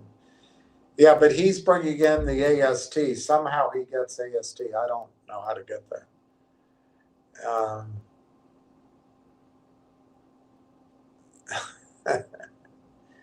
Neil, it is my holding. Wow, that's your holding?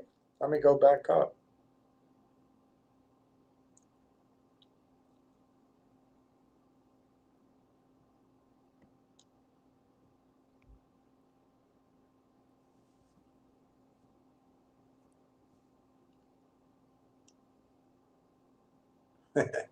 Jeff, use my line. I'm a practicing Catholic. I need to practice. I like that. I like that. That's pretty good. Oh,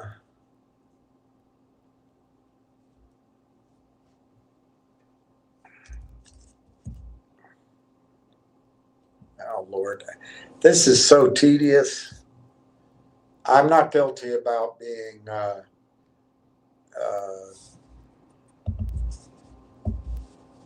no, I'm not guilty about being white. Well done. Loser. Do something then. Don't just talk. What am I going to do?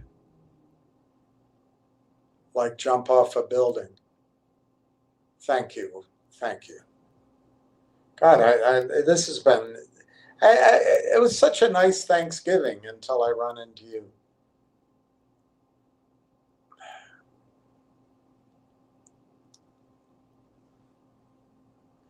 You talk the talk so big, William, just like saving Palestine by sitting so comfy in the basement or whatever. Man, I hope you get rid of this hatred because it really will destroy you. Holier than thou. I'm not holier than you are. I'm a clown.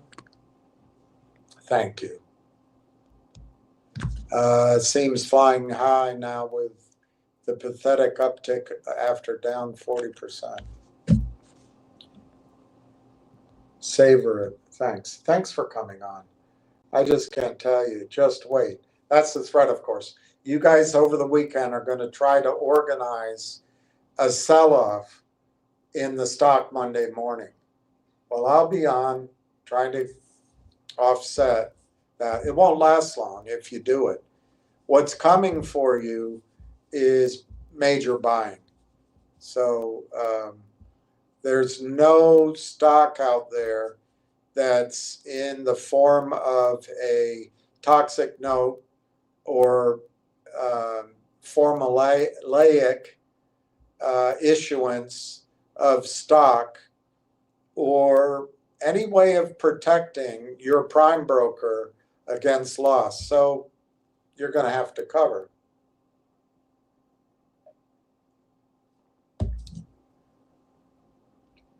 Maddie, I'm a loser, has been drinking early this morning. Yeah, I hope I'm a loser goes home at 1 o'clock. Just you wait. Not sure with the Army of Shills you have, if you're aware there's no revenue and there's a plan for dilution. Yeah, I'll go over the revenue. That's the thing about this. You're opening up a lot of avenues, but let me cut to the punchline. I'll back it up in a second. But the number one source of revenue here, I'm a loser, is by Railtown acquiring AIP.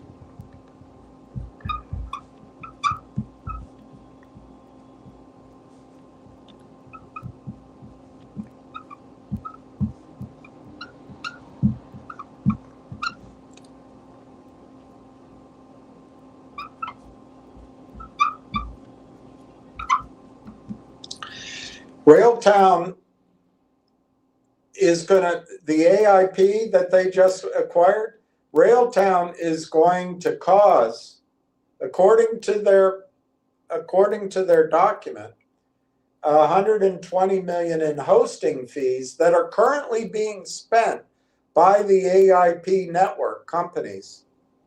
There's 180 of those companies. They're currently spending what was disclosed, $120 million to host their AIP solutions elsewhere, like with Microsoft or NVIDIA or Amazon. They're going to move all of that to TELUS.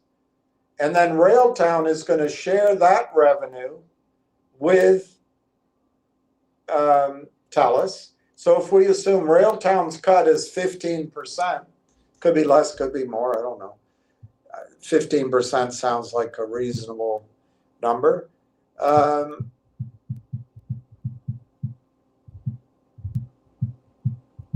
That's $18 million.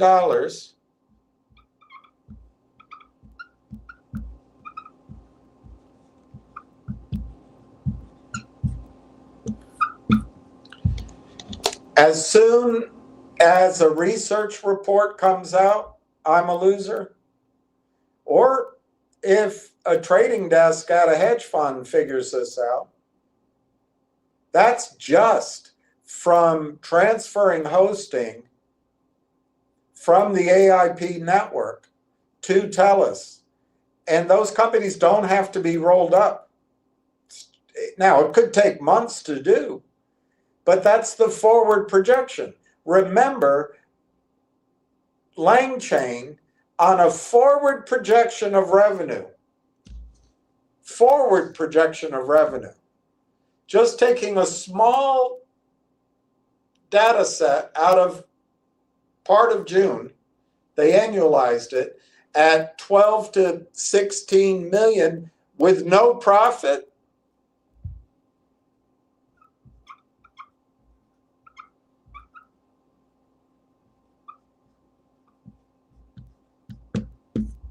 This will essentially be 100% profit, 18 million. Well, guess what Sequoia Capital valued LangChain at? 1.25 billion. Now, I don't know what multiple this revenue will get, but it's 100% flows to the bottom line. Well, I don't know about the bottom line, but it's cash flow. It's 100% cash flow. And it's going to grow.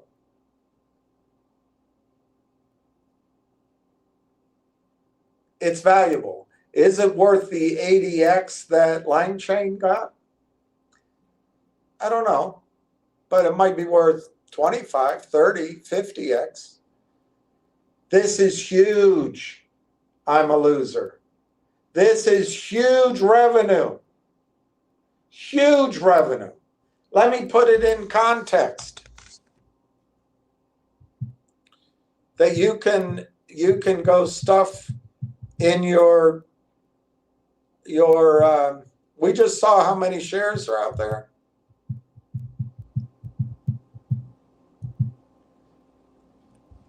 It's about 10 cents a share in revenue just from this. Just from this.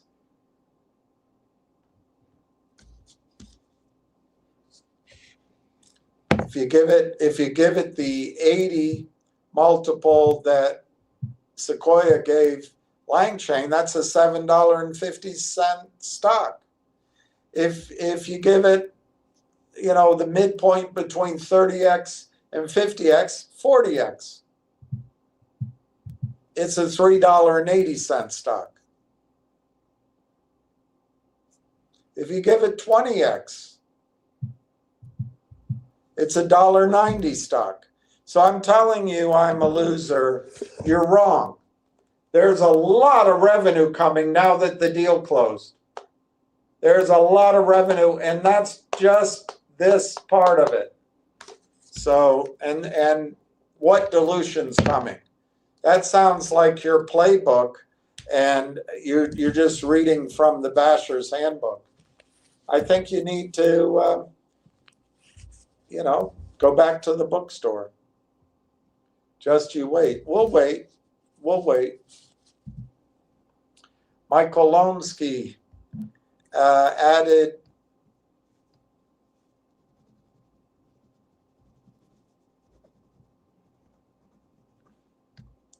That's great, Michael. Good job. Take advantage of the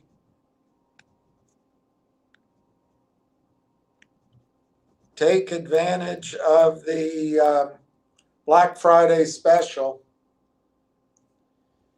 Maddie, never forget, I'm a loser gets paid 5 cents per post from her boyfriend, Tony De Niro. Yeah, it could be. I think it's that woman, vicious. 36.1 last trade, up 3 cents. You got 20 minutes to buy. It's the black special. Rolling down the Dion line. It's the orange blossom special.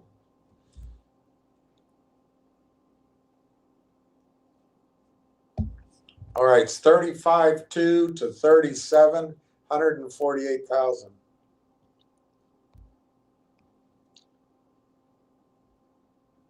Ward Richardson. This has happened to me a dozen times in the past 10 months or so. I constantly test the AI search engine on a daily basis. That is how AI learns. Slow learner, eh? Slow learner.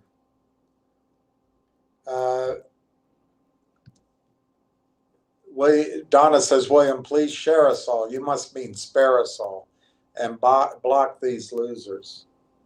I will. Daryl Valentine, Zionists are just as bad as Palestinian Hamas.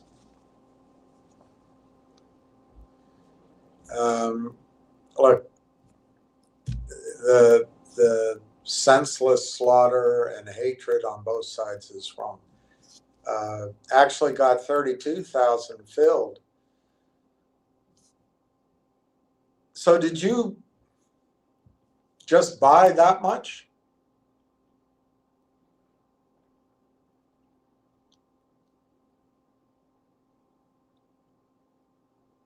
Let me see if I can find your...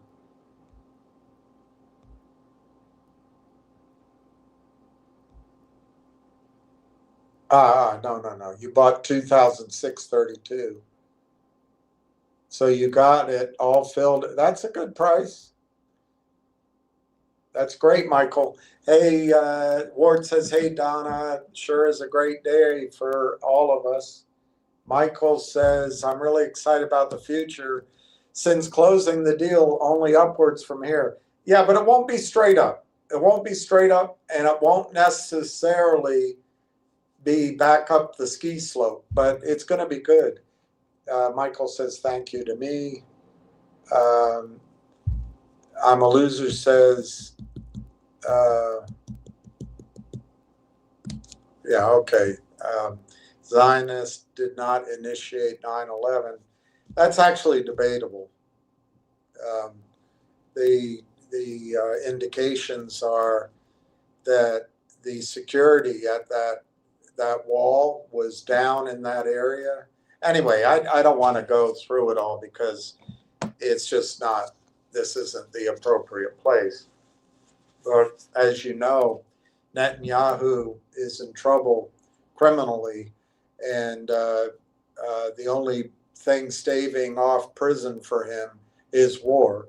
And it may be that, but you know what? I don't want to get in. It takes a lot of discussion of information that is partly unverifiable, so I just don't want to go into it. Michael Lonsky, that was my buy you just mentioned. Great. Nor did they spread a religion by sword or takia.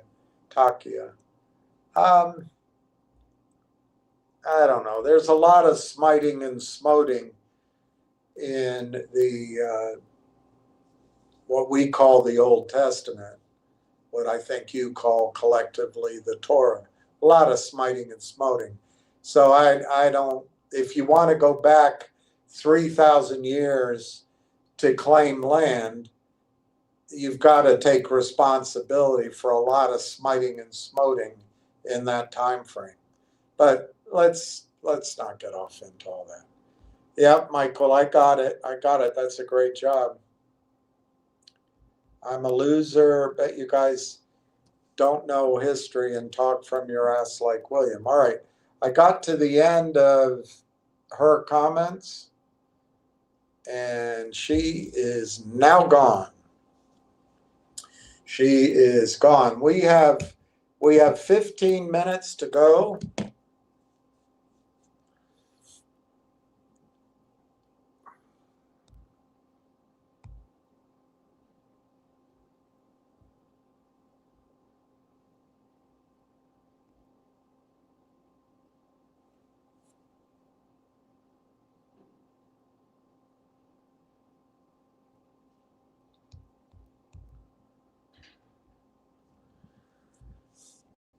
And I'm not going to read all this. I just want to enter it into evidence. But I want to get that name off of there. So I'll go to. Oh, it doesn't work. There we go. Okay. And then take that down. And you've got a lot of files. All right, I got to delete. Darn it. What is this?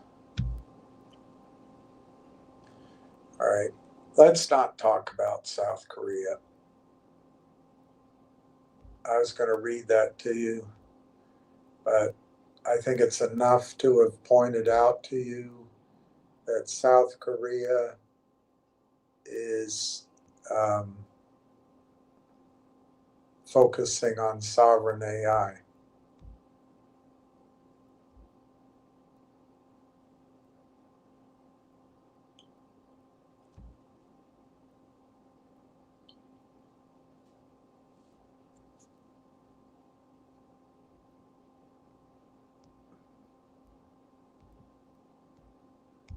All right, now with those files gone,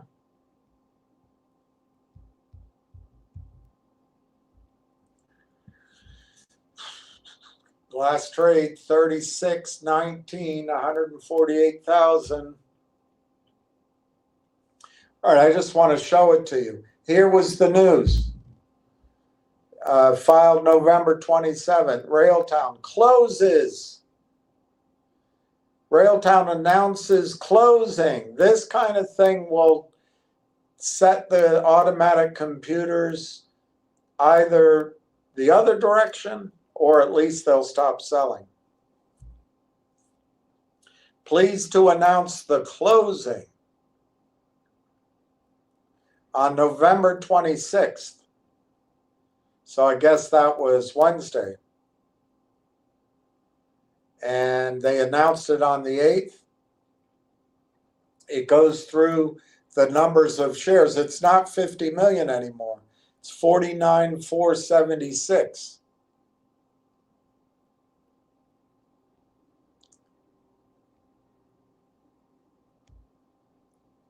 And then here, this is prior to that announcement. Here it says 50 million.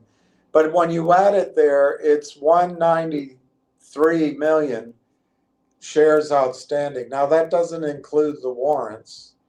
So if you do it fully diluted, it's around 222 million. Pat M., thank you for deleting that jerk. I did. Donna Ward, it sure is. I'm so happy the purchase is finalized. Well, here's the thing.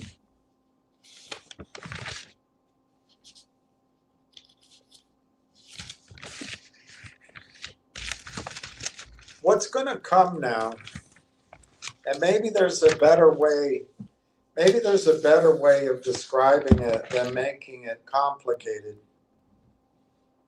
There's going to be revenue from hosting on TELUS, which is going to include the transfer of the AIP hosting. It's going to include new hosting caused by Railtown bringing customers, and it's going to include hosting from TELUS bringing customers at some percentage. So that's one. Hosting is going to be huge. So it's revenue sharing from hosting at TELUS, which uses Conductor. And then you're going to have the internal, well, let's just simplify it. You're going to have the enterprise sales agreements because of Conductor that's going to include the cross-selling inside the AIP network, and it's going to include the pipeline that exists today, and it's going to include new business. So that's a huge new source of revenue. And then you're going to have the roll-ups. So hosting, Conductor revenue, and roll-ups in the broadest sense, those are going to be huge revenue sources. I can see those three, which you have to subdivide, could be anywhere from 150 to 200 million next year going forward. Now, Tony is wrong when Tony says you got to wait for that to be booked. This is a market that's going to look forward. Just look at, I mean, if you need proof of that, just look at how Sequoia valued the only comp that's out there, LangChain. They valued LangChain on an estimated or a projected revenue gleaned from incomplete numbers from June of this year at an annualized midpoint maybe of 14, 15 million ARR no profit. Or you can look at, and they gave $1 billion valuation, or you can look at SoundHound, who has no profit. SoundHound valued by the marketplace at roughly $5 to $6 billion, with a projected revenue next year 160 to 180 million, that range. Well, Railtown easily, by the first quarter, depending on what research analysts write, but depending on what is disclosed about the TELUS deal, depending on what's disclosed about the pipeline, depending on how the company frames its pathway to revenue, Railtown easily could project 150 to 200 million in ARR in a forward 12 months next year. Now, it might not be for the year 2026, but it, for the next 12 months, starting at some point during the year. Well, if they get valued at $5 billion,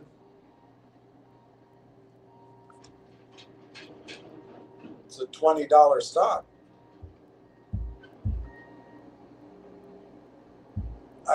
Off the top of my head. 8 minutes to go. 34.98 to 37. No activity in the United States. Let's go see what's happening in Canada. I don't know how to get the information Neil got on the AST, but the volume on the Canadian Stock Exchange is 257,000, probably slightly, last updated 12:32, so it's 20 minutes ago. And the price is 51 cents, up 6%.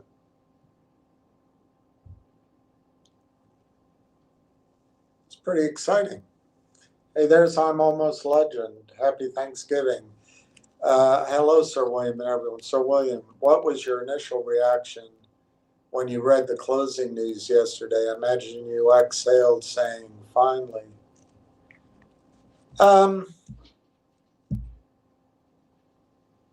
Yeah, I guess, but I also, my reaction, frankly, was a little bit of I wish I had a vocabulary of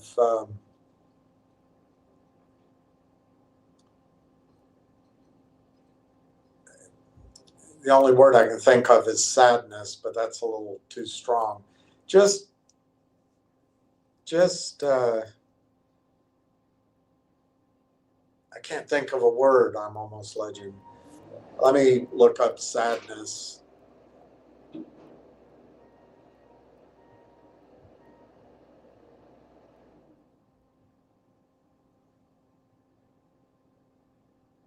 Maybe regret. That's probably not it. Melancholy, I don't know. Heartache, maybe heartache. For people who have been hurt for all of this tension, and maybe I was part of it for the last 6 months, just the destruction to relationships, to people's confidence, and just the general awfulness of what we had to endure, while, in my judgment, I can't prove it, it was just simply a bureaucratic slash paperwork slash process slash attorneys problem. And I think it really caused a lot of damage to relationships, to confidence, and it even caused some people to sell the stock. So yes, I did have a sense of finally, a sense of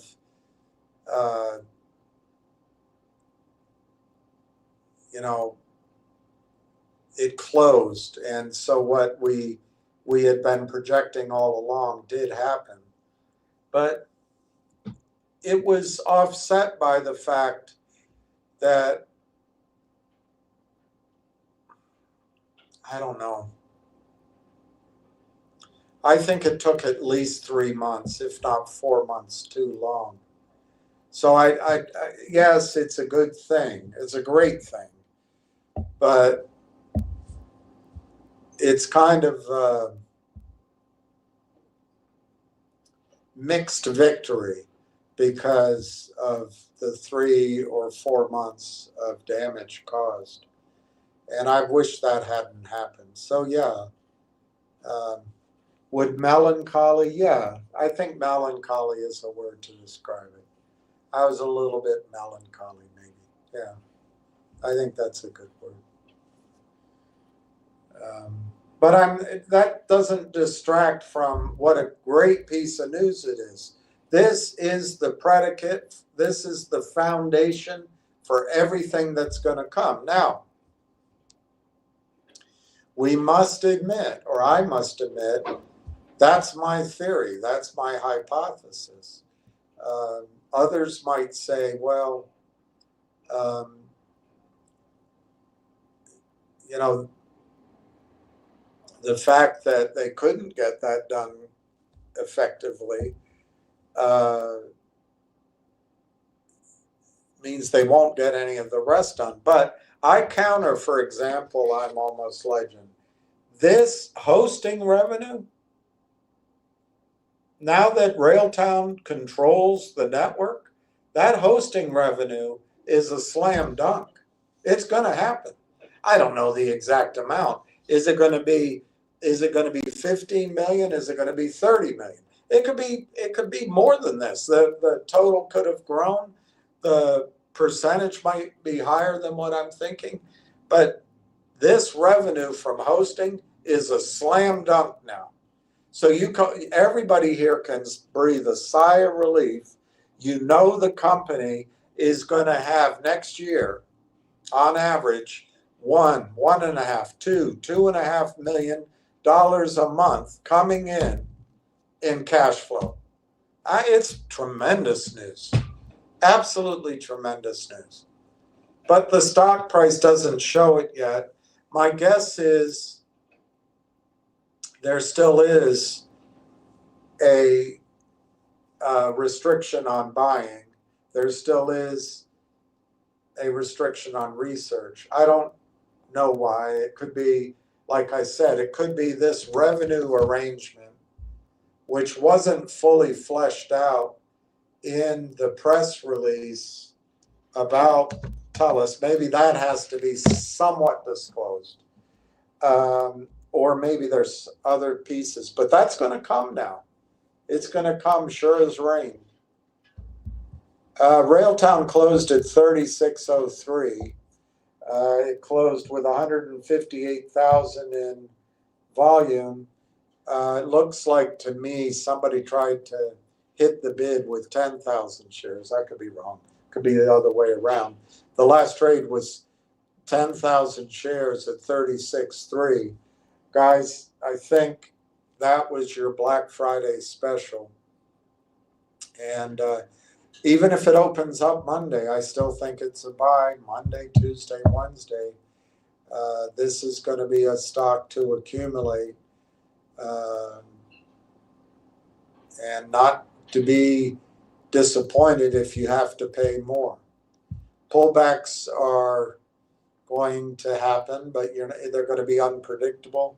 They're probably going to be, if they happen, quick and snap back. So I wouldn't try to time it from here on out. Just buy it as it goes.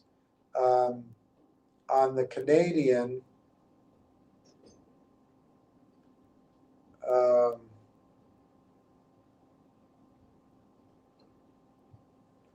the stock is still trading, but I don't know if it's changed much. As of 12:44, last trade 51 cents Canadian, 257,000 volume. But yeah, I'm almost legend. It's great news. It just has that anticlimactic feel of, boy, did we have to go through that much suffering to get here? Was it all necessary that way? But we made it. We made it. I'm almost legend. So there's nicks and scars and all that, and a little bit of pain, but we made it through, so it's great. And here's Vlad the Destroyer, Vlad Strigoi. William, I am a long-term listener. I appreciate you. First, nobody pushes the buy button but me. Thank you. Second, please start blocking the shills and shorts. It gets annoying. Okay, I will. I blocked that one now. What I try to do is, once they come on, I try to answer them till I get to the end. Maybe I'll just make it our new policy. As soon as I recognize they're not worth it, I'll block it. Maybe I'll do that from now on. And Donna says, I'm almost legend. I said, finally. And I'm almost legend said, I did it too. And I second Vlad the Destroyer, Vlad D. I know it doesn't stand for destroyer. All right, Vlad, I'll do that. I'll change my policy. All right, Frost says revenue should be starting soon with TELUS. AIP deal done, floodgates will slowly open. Okay, I really want to emphasize, we do not need to see the revenue.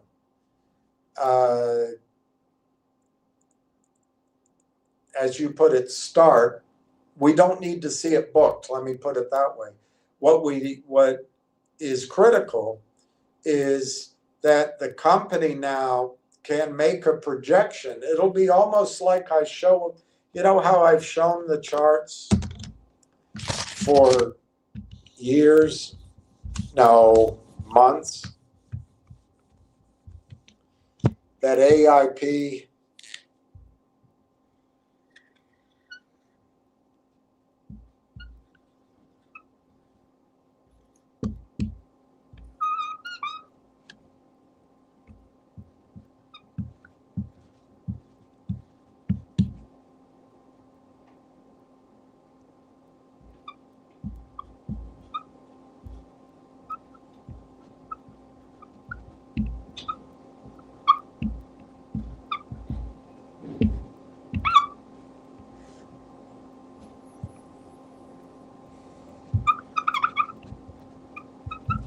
I've showed this chart so many times. I don't know if it comes across very effectively because this is such a small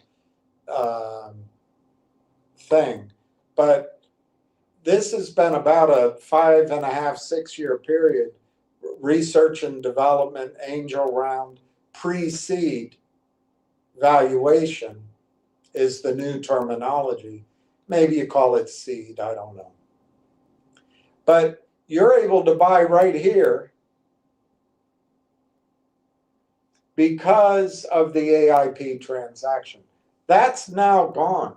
And we're going to go up this value creation of the company because of revenue to a buyout, in my judgment. The value creation will be on a logarithmic scale. It'll be on a multiplier effect. The buyout will be done on a calculation. It'll have some explosive upside depending on when it's made, but in general, on more of an arithmetic, however you say that word, basis. So this is the hockey stick I've talked about for a long time. Well, revenue's going to do that. Revenue will do this. And the key is that they can project it confidently. Now, will they put it in a news release? I doubt it. Will they tell Capital Research about it? Maybe not. But you know what?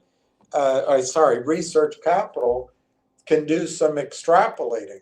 All right, so you have a deal with TELUS, and currently there's it says 120, but maybe it's going to grow to 150 million in hosting revenue, and you're going to get whatever percentage.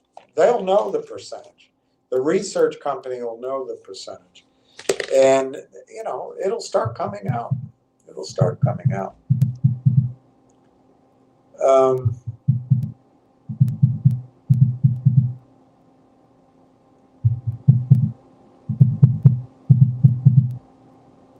That looks familiar. That looks familiar.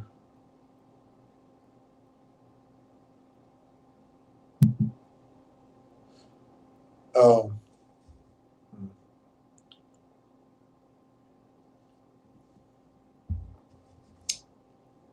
It's my landlord.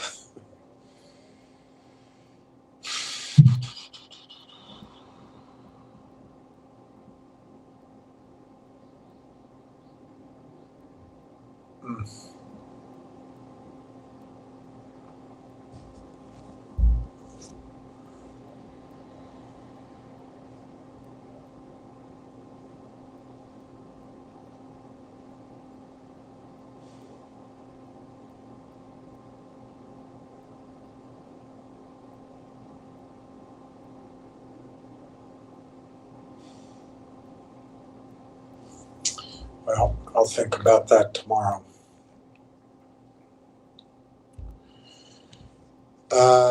I'm almost legend. Thank you for explaining the feeling, Sir William. Makes complete sense when looking in retrospect. You mentioned the Old Testament Torah earlier, and this came to mind, which I've never really read. As a Catholic, that's one of our weaknesses, but I'm completely open to having people teach me about it. But it doesn't come up yet, so I look forward to what it's going to say. You mentioned the Old Testament Torah earlier, and this came to mind. Maybe the feeling is similar to what Moses may have felt after 40 years of dealing with the exiles in the desert. After the exodus from Egypt, he finally got the promised land and couldn't go in with them. Yeah. That's a pretty good analogy.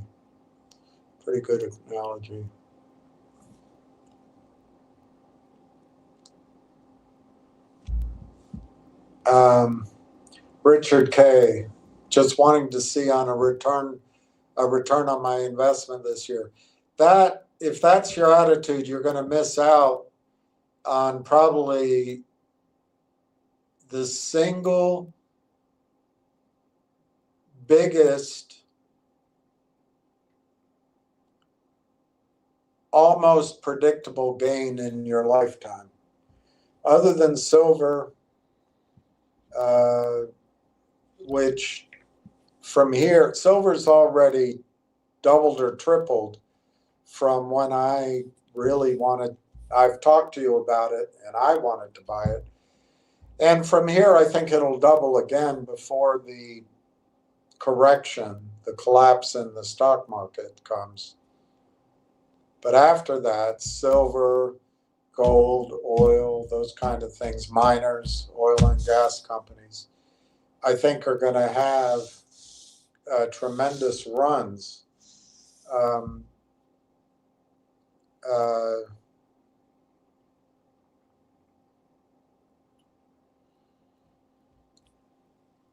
in at different speeds. I think let's say the market goes to these extraordinary highs over the next 6 to 9 months, and then we get a collapse next year. It could always happen sooner. It can also happen later, of course. But let's say it happens after the midterms or that October, so a year from now. Silver and gold will sell off in the market crash, but then they'll be one of the first things to snap right back up. I think oil and gas is going to be a popular investment theme because of energy as we turn around the corner of this year. Same with miners and gold and silver. But I really, as I've cautioned, I think oil could go to $30 a barrel, which, unless we go to war, which sounds so ridiculous, but it's all psychology, and oil is priced on the last barrel sold. It's not priced all along the way. So I don't know how quickly oil zooms back up out of that trough, but it will set up a multi-year, probably a multi-decade run in oil and gas cash flow, oil and gas companies, in miners and gold, any commodity, anything, any commodity you can think of, because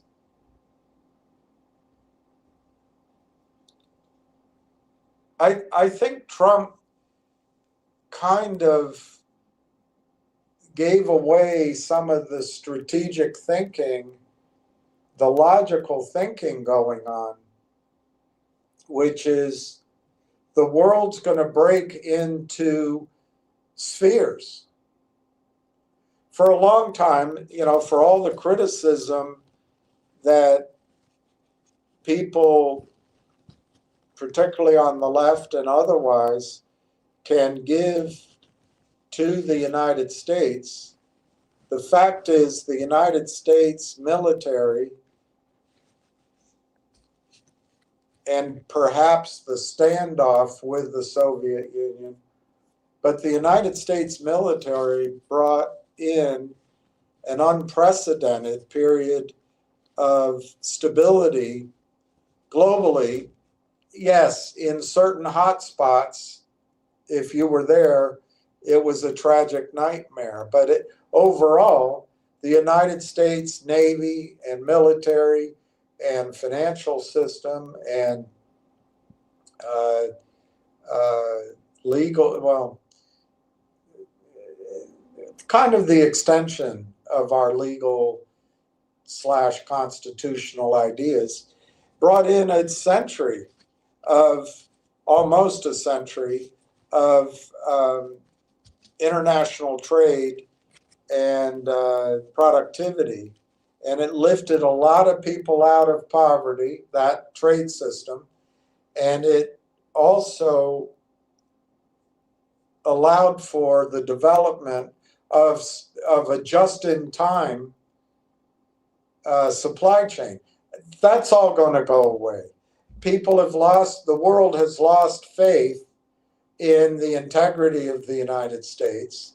We've squandered our moral stance by backing a criminal regime, and the rest of the world doesn't see it as the way certain people in the United States see that, as some sort of honorable stand against tyranny. They actually see it that we're on the wrong side.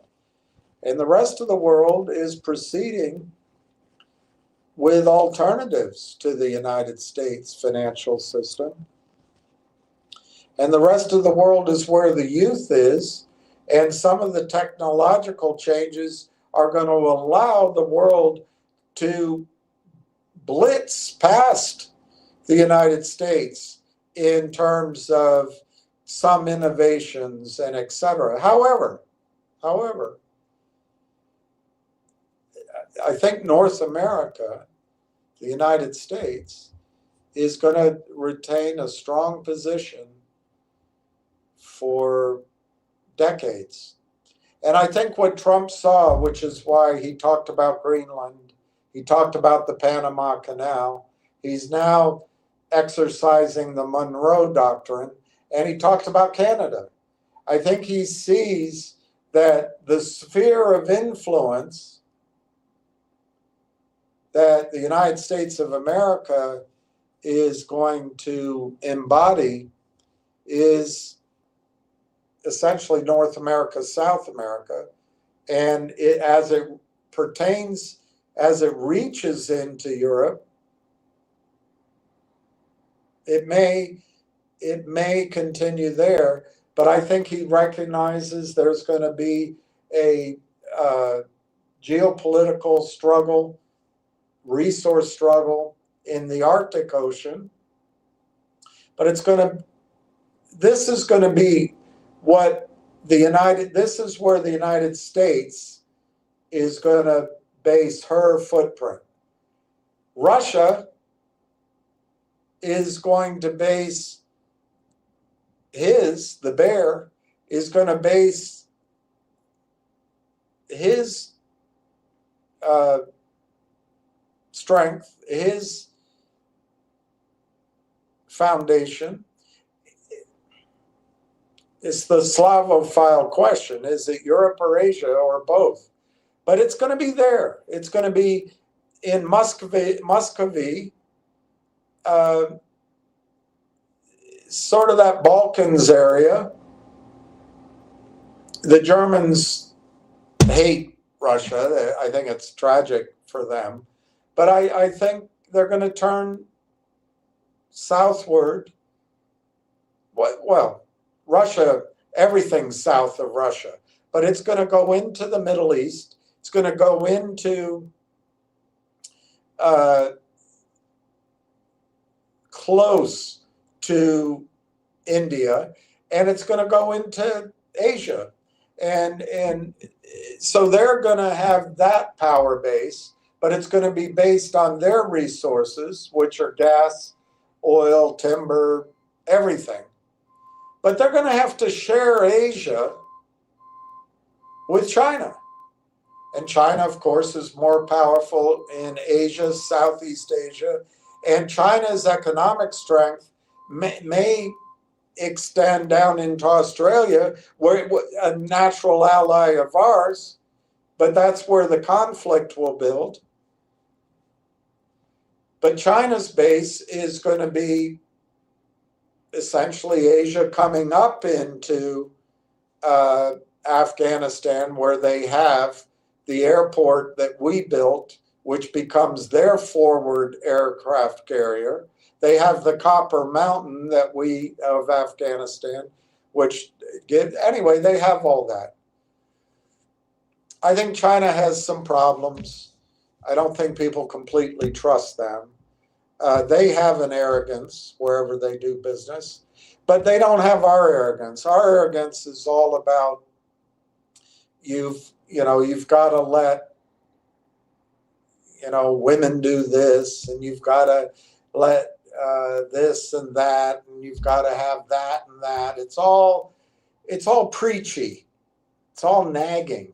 China doesn't have any of that nagging stuff. They're just about, here's our agreement, and we don't care what you do. We're going to build it out. But where China's going to be difficult is on the debt. We're not any easier, but China is going to be vicious on the debt that they've issued, I think. So people may not enjoy doing, we'll see how it shakes out. But you're going to see a U.S. core to the next world geopolitical system, a Russian core, and a Chinese core. Where does India fit in? Where does Brazil fit in? Well, that'll be duked out. Where does Southern Africa fit in? There's a tremendous amount of oil in Southern Africa. There's a youthful population in Africa. But Africa to date, I think, thank God, hasn't become an economic power. I think, thank God, because it saves the big animals. The big animals would be slaughtered if they became an economic power.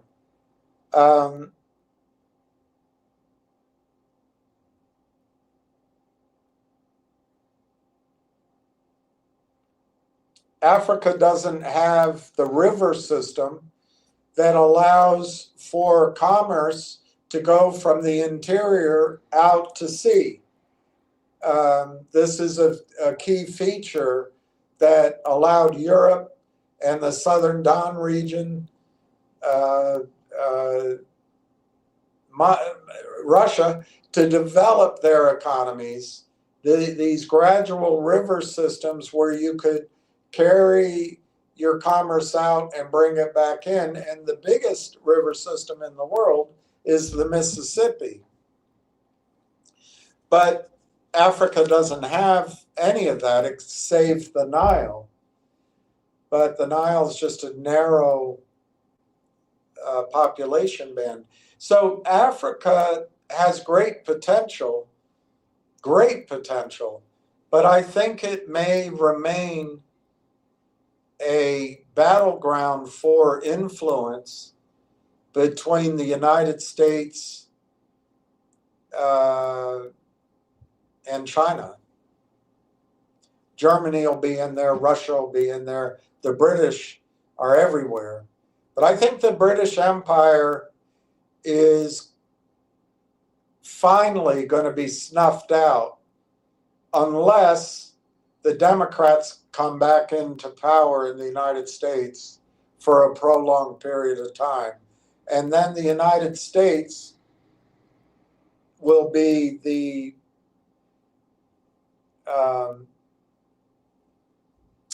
club that the British Empire continues to use. But I think there's going to be a battle between the banking power of the British Empire and perhaps the New York banking power.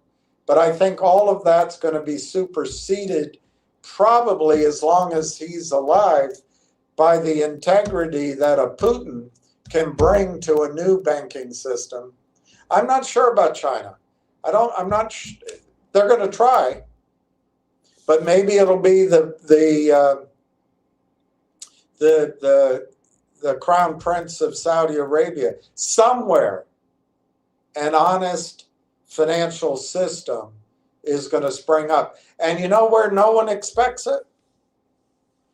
In the United States. I think the most likely place for an honest financial market to be created is right here in the United States. Not if the Democrats come back in power. They're controlled by the banks. But if the next iteration of the what's called the MAGA movement, I don't know. If we bring back our Constitution, if we bring back the integrity of the rule of law, if we start looking out for every citizen and we stand up against the banking corruption, I think the most logical place to bring back integrity of markets is in the United States of America. But we'll have to divorce ourselves from the British Empire. Anyway, that's my opinion. Not that it helps anything. Um,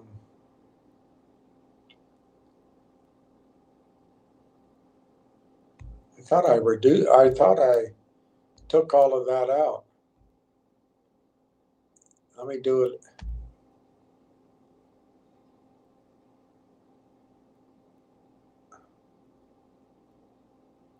Yeah, I'm not going to go back into all that.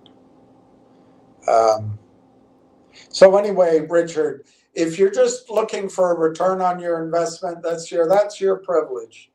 But if you're trying to infect other people's thinking with this hot money, I just want to get out with a little bit of green, that is a huge mistake because we've paid such a cost over the last 3 years of listening to the Joy Boys and listening to the flawed concept that there's going to be short squeezes, which I admit I thought I bought into and I thought might work, but I no longer do.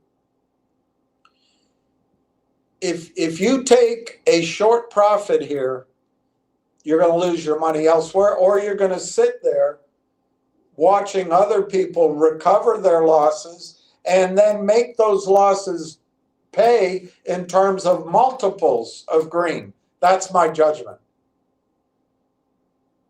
Railtown is not a loser stock. It's not a stock to go, I'm just looking to get my money back. Oh, I just want to, how'd you put it? I just want to see a return on my investment this year. It's not that. Let me finish what you said. Not saying I'm selling, but I want to know that this is different from all the other investments that tell us wait until next year. Well, I guess if your style of investing is to invest on tips, that makes sense. That this is just like any other one.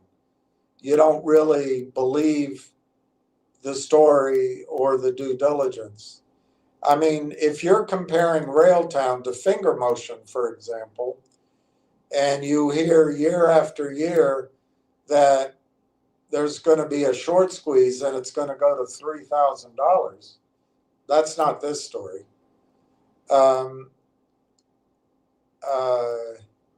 If you're comparing it to GTII, that somehow they're going to manipulate it with buying a Picasso or causing a buy-in by bringing in cryptocurrency or by acquiring a law firm or by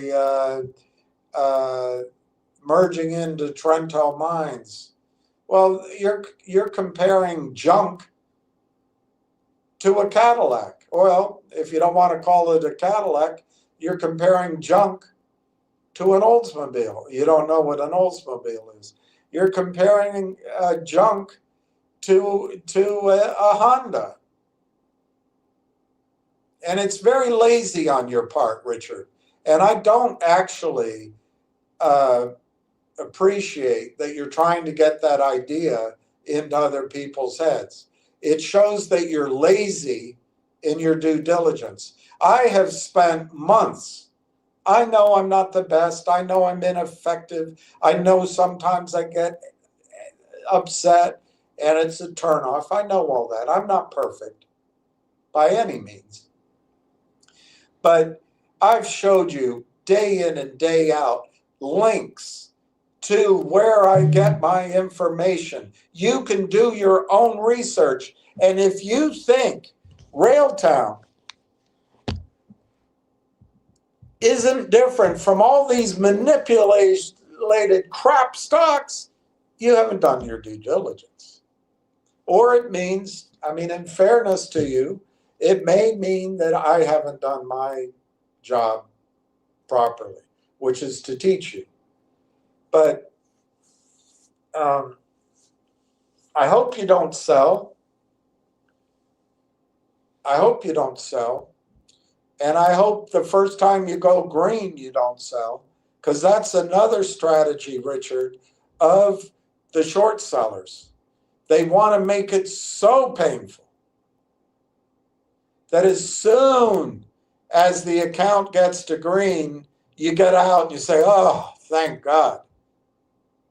Well, Railtown's going to be a stock that keeps going up.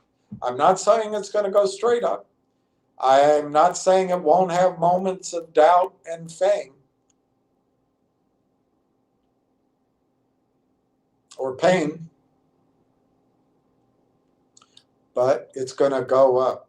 And so it's insulting to me, but maybe I'm overreacting, that you see what I've been doing for the months as telling you to, quote unquote, wait until next year.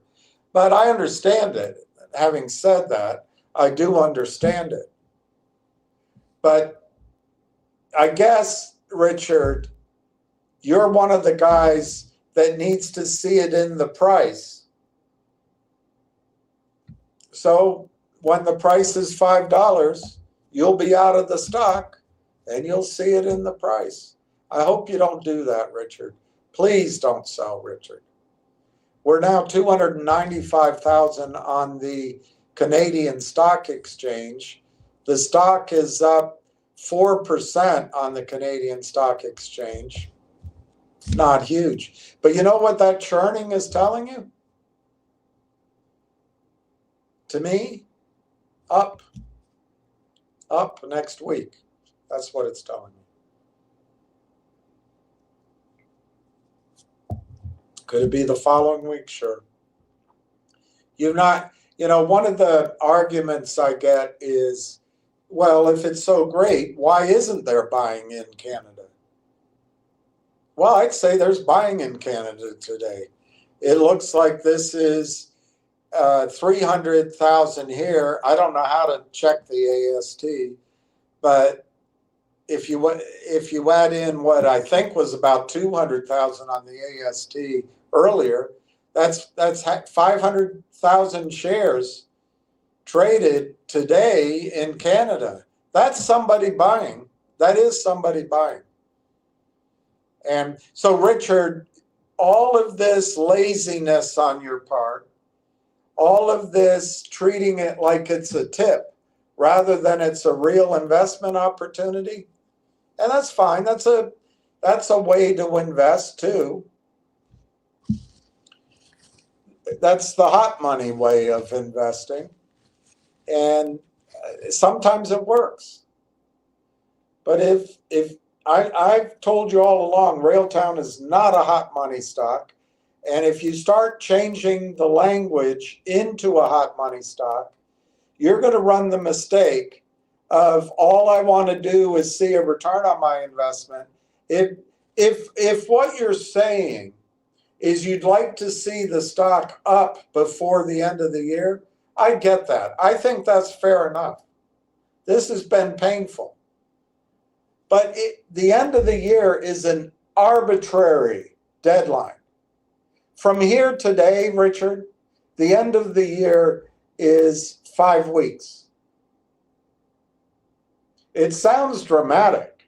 I want to see something by the end of the year. I don't want to be told I have to wait until next year.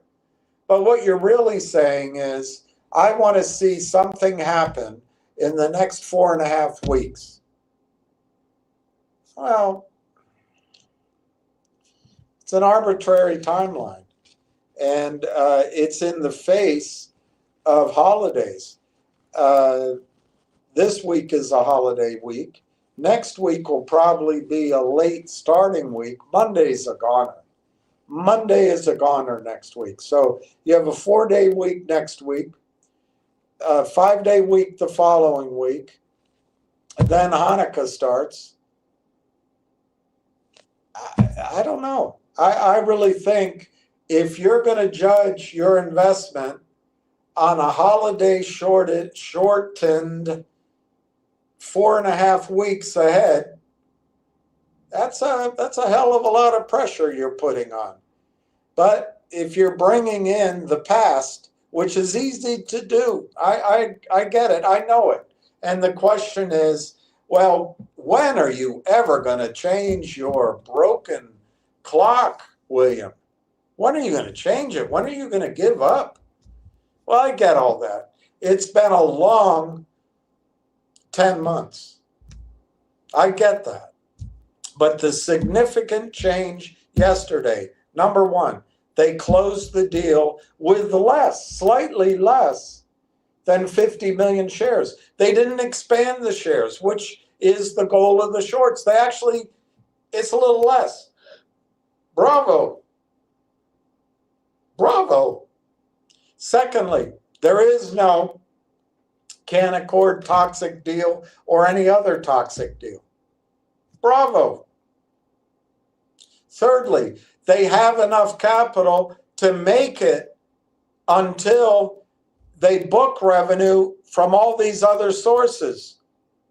Bravo. So you've got an independent company. You've got a company that did, in the final analysis, do what they said they were going to do.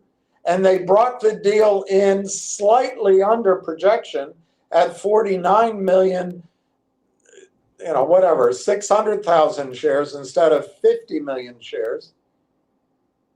And they're not doing a toxic deal. Bravo.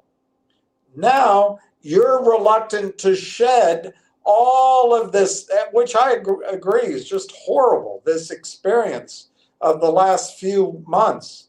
You're unwilling to shed all that, and now you're going to say, I want results in 4.5 weeks. Otherwise, it's just like all the other stocks out there. Well, that isn't very sophisticated analysis. And if you use that to trade, you're going to continue to lose money. And it puts your future, your financial future, at risk, in my judgment.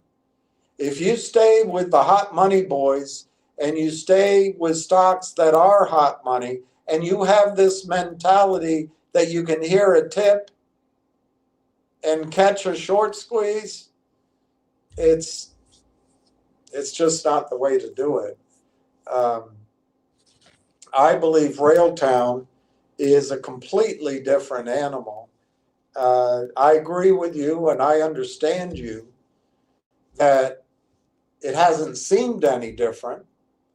And I've made the very, at times, frustrated, to put it mildly, case that the reason the shorts have succeeded in convincing you that this is just like the other stocks is the deal never closed. So the buying never came in, information was never shared, and the criminal activity could continue unabated. But the key difference, which I guess you have to accept because you don't do a lot of due diligence, you just trade on tips, but I guess you have to accept at face value, is this stock, this company, is not being shorted by a hedge fund in a coordinated way. It's just these hyena shorts. It's just these opportunistic shorts.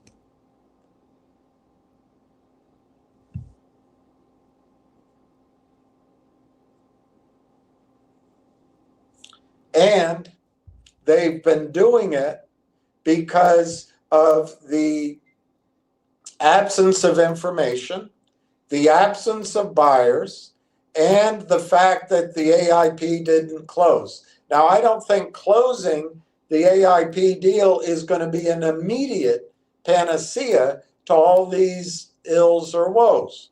But I do think over the next days, it could be a week or two, it's going to change. But then, Richard, you're into the holidays again. So I think your deadline, while understandable, it remains artificial, but it also is a very difficult deadline for you to get comfortable with all the good things that are going to come to Railtown.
I'm going to try to give you conservative numbers, Richard, but you're so lazy in your analysis, you're going to assume this is just as bad as GTII.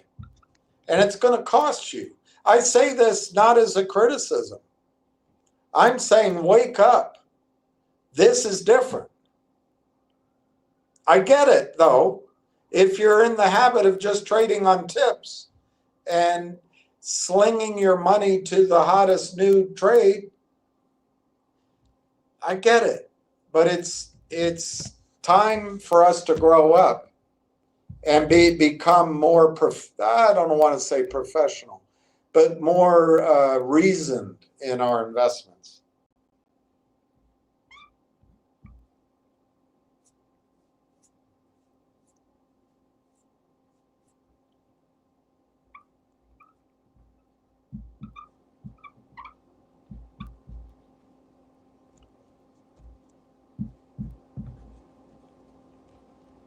I don't know. I'm trying to be conservative, but I just don't even know.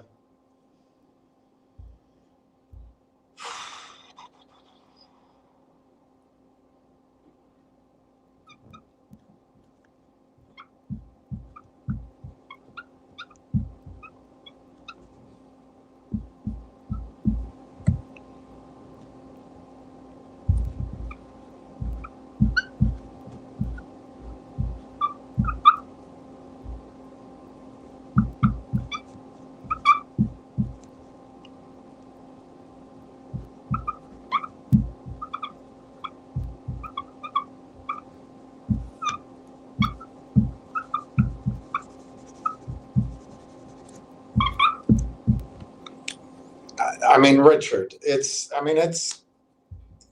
almost embarrassing to compare this to, as you put it, all the other investments. It's going to cost you money. But anyway, the revenue, because of the AIP deal closing, but there might be one or two other pieces of news that need to close before the information flows and the buying comes in. I don't know. We'll find out. But do you think the company's going to go slowly on that? The dam is about to break. But anyway, you've got revenue. You got three main sources of revenue coming next year.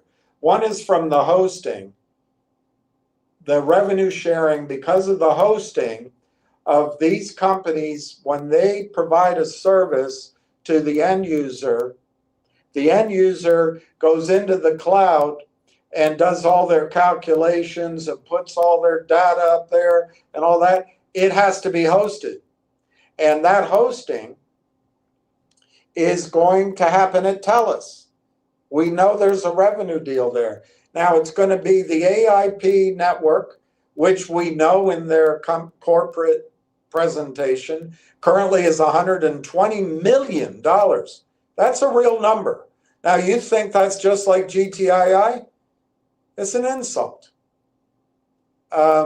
Conductor, as Conductor goes and gets new customers in enterprise sales agreements, do you think they're going to tell that customer they can use the Conductor over on Microsoft? Or are they going to say, for the most part, we want you to use Conductor up at TELUS's brand new data center? So there'll be the hosting from the current 120 million plus at AIP. It'll be the new Conductor revenue created for hosting, and it'll be TELUS's own customers in some cases or in all cases yet to be revealed using Conductor in their hosting. I'm going to say that's going to, at some point in the first quarter, that will become visible as $60 million in revenue forward 12 months. Then you've got Conductor going out in their pipeline. Some they've already announced, some they haven't announced, and new business. Conductor going out and getting brand new business away from AIP. Well, actually, no, I've included that. Conductor getting new business with AIP's network, with TELUS's customers, and brand new business in general. Conductor has a huge universe to go out and get clients. I put that down as 40 million, which I think is small. And then you're going to have the roll-ups, which I put down at 100 million. Remember, the roll-ups right now, they do 400 million in revenue. Just assuming they get a quarter of that. And Conductor, it's the 5,000 customers, end users at AIP currently. It's the already announced 7 or 8 revenue deals, including this computer, whatever the hell, Unicomp, 3,000 customers. It'll be TELUS's customers. It'll be their own sales. I think it'll be much more than 40 million. And the hosting, I did that at 60 million because you've got, I think you can already count 30 million, maybe more from the AIP network. Conductor, any of this business they do, they're going to run through this hosting. And then TELUS, which is a huge company, the way I read the press release, there's a pretty darn good chance they need the Conductor to make their hosting effective. So with 200 million in revenue, my friend, if you're waiting to find out and you're going to limit your deadline to this year, 200 million in revenue,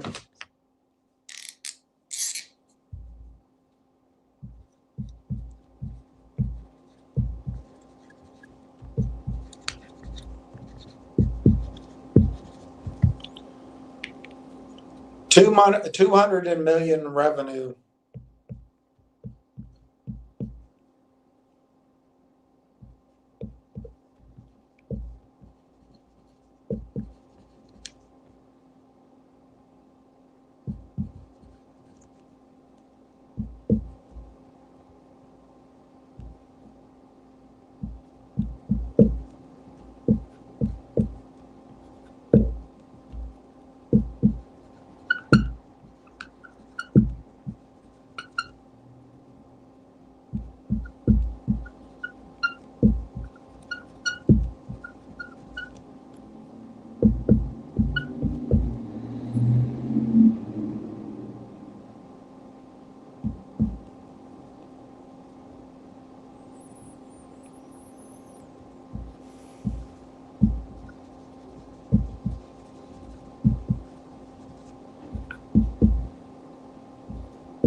And so if you put that artificial deadline, Richard, because you want to be skeptical, I've linked every bit of my information to public information. There are some assumptions, but you still think it's a GTII.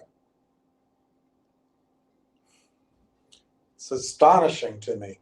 But with the 200 million ARR forward, let's say they project that by March, they're able to forward project at a 10x multiple. Remember, multiples today are as high as 200x. The Lang Chain multiple was 85x. Sequoia Capital.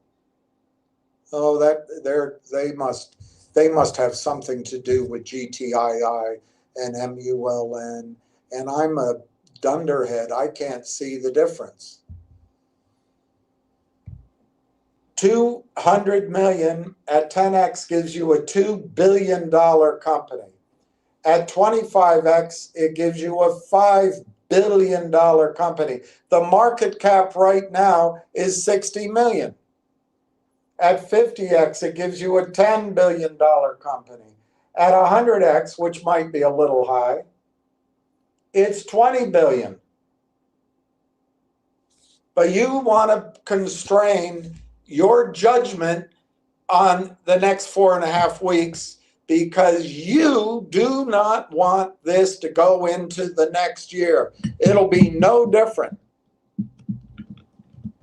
than any of the other stocks that people say wait until next year. That is lazy thinking, my friend. Very lazy thinking.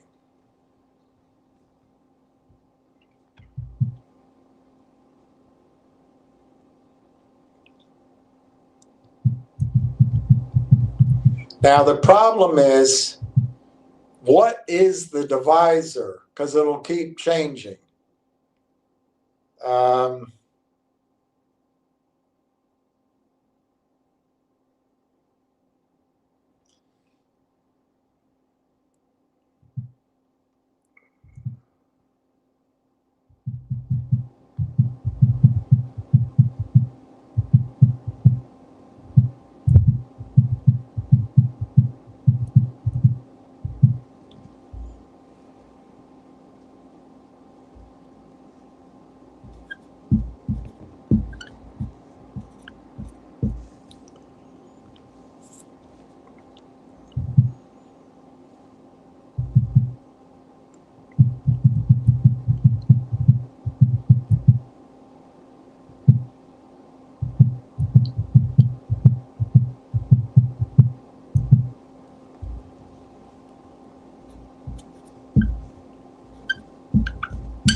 So, Richard, just because this must be like any other stock, if it doesn't go up in the next holiday shortened weeks,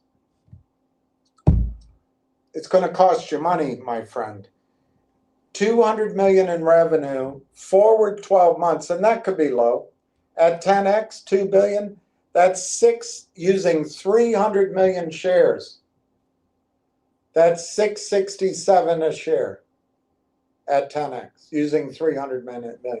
At 25x, remember, comparable multiples are as high as 200x right now. 25x, that's 1667. At 50x, that's 3333. At 100x, it's 6667. And I mean, if you insist that your deadline is by the end of the year, because hey, it's the calendar says it's a new year, and you do not make allowances for the fact that up in Canada everything is woke. The regulators are woke, attorneys are woke, everything is bloody woke.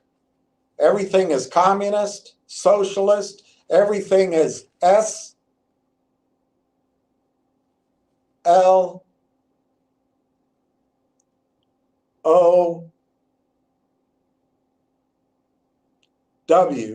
You're going to cheat yourself. Anyway, I'm going to move on.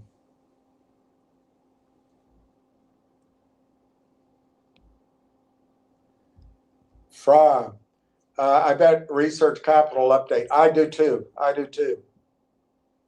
And Fry, you're right. It only makes sense. Absolutely.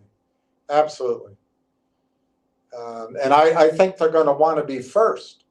I think they're going to want to be first because they already have. Now you could say, well, how good is that going to be? They had a $2 target before, and it never went up. But I would submit that AI as an investment theme didn't really catch on until sort of the beginning of this year, maybe even as late as the second quarter of this year. And that's the middle of the period of time where AIP was considered as a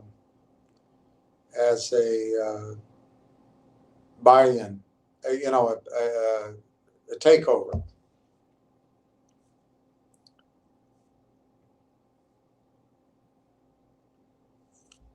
All right, we'll let Richard finish his thought to you guys.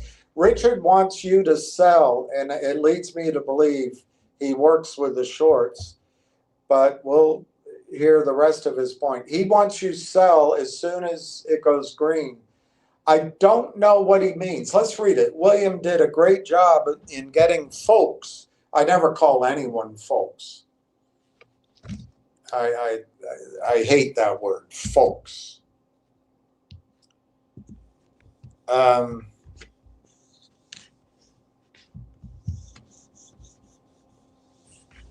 hate that word. So getting folks excited about the potential of Railtown. But if it flounders around like many other stocks with quote unquote potential, it will be lost opportunity on bigger names. What bigger names? What are you talking about? You don't give one. But let's pick one. If you're bullish on NVIDIA,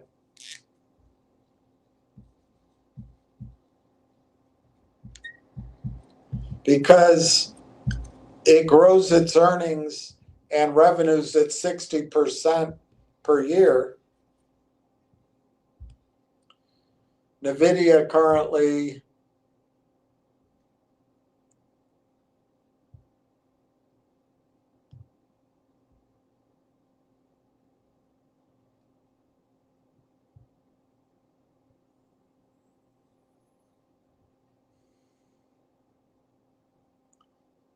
at 177.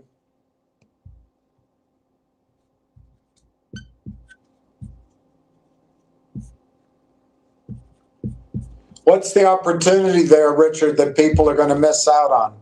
That it goes to 250? Hell, let's make it double. Why don't we assume NVIDIA doubles?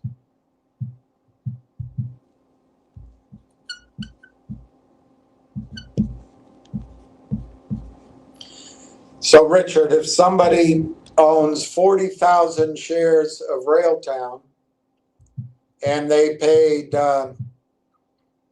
35 cents for it, they have 14 grand in Railtown.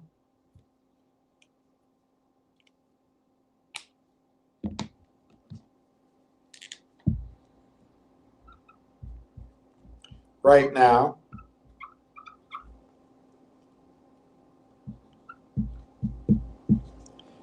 And if they had 14 grand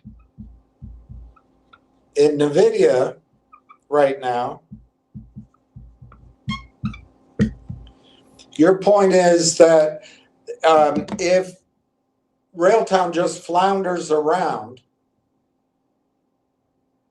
NVIDIA will double, so their 14 grand becomes 28 grand.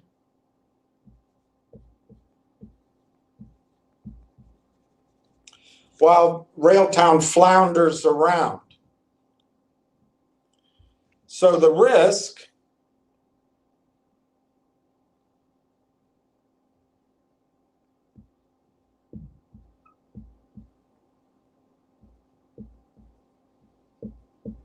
is 14K in opportunity cost.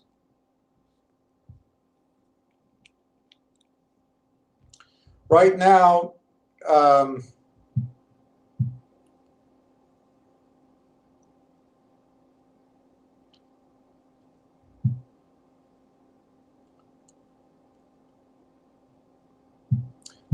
use the low end of a comparable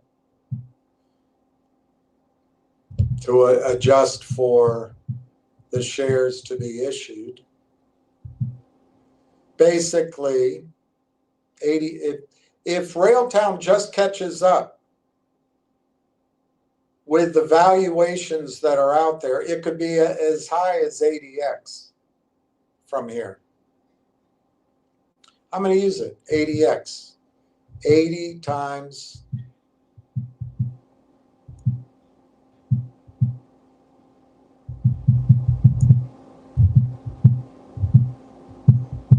because we can lower it later. 80 times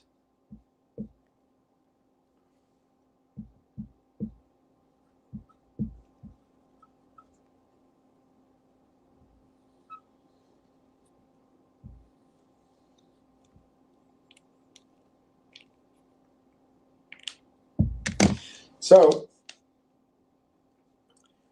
NVIDIA, we'll assume it'll double, one of the bigger names that you point out. And let's say it all flounders around while NVIDIA doubles. So what an owner of 40,000 shares of Railtown today will miss out on if she had put it all in NVIDIA, if NVIDIA goes up, is 14,000 in opportunity cost. So they risk 15,000, risk 14,000, risk 14,000. But if it goes up 80x from here, that's $1.1 million. Risk reward, that's hell of a beautiful thing. And if you do it in NVIDIA, you're upside, you turn 14 into 28 million. If I'm right on Railtown, you turn 14 million into over $1 million. But if you think that's preposterous, you take half of that. That's 500,000. If you think that's ridiculous, take half of that. That's 250,000. If you think that is unbelievable, take half of that. It's 125,000. You can turn 14,000 into 125,000 by giving up the opportunity cost of 14,000. I don't know. It's up to you, Richard. You make a compelling case. Why don't you get out of Railtown and go enjoy the fishing elsewhere? I don't know what to tell you. You make a mockery about all the effort I've put in, or I'm just as ineffective as I can be.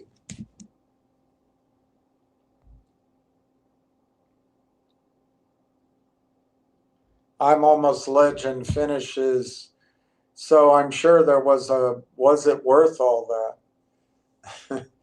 Well, you'll be going into the promised land of Railtown. I hope you're right. That's very kind words. I'm Almost Legend. Lewis Shotland, has anyone noticed that Ham's Twitter account is gone? I didn't notice it. I don't own any of his stocks anymore, but I hope he's okay. I'm sure he's okay. That guy works hard and he's got a lot of friends. I'm sure he's okay. But I'll try to find out. Richard K., good day for Railtown. It's up 9%. Richard, oh, okay. Richard says, William, I'm not planning to sell. I am not lazy, but we have seen so many good stocks with great potential that have been killed by forces that see everyday investors as their personal ATM. Well, I think the list of good stocks is very short. I think it's I mean, depending on how you value a fraudulently created trading a vehicle called MMTLP, because there was fraud, not by the company, not by any of the principals, by the shorts.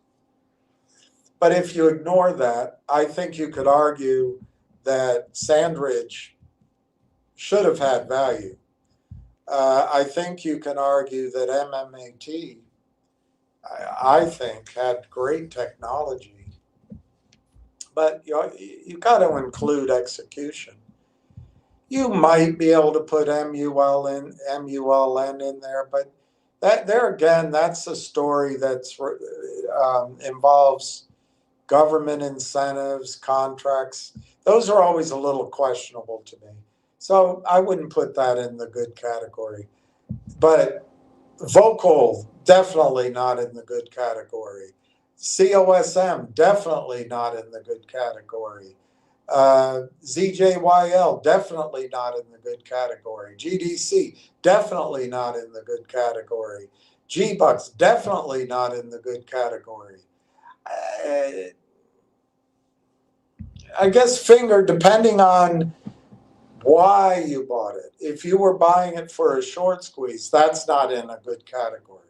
If you're buying it on a really, really long term, like a decade, maybe. So I don't think, I understand it, but Railtown's not a short squeeze story. It's not a manipulate the stock type story. Railtown is truly, in my judgment, a mispriced stock. They'd be better off if they had never gone public. They'd be much better off. They'd already have $1 billion valuation. But they probably wouldn't own as much of the company, because that private equity chain, it all inures to the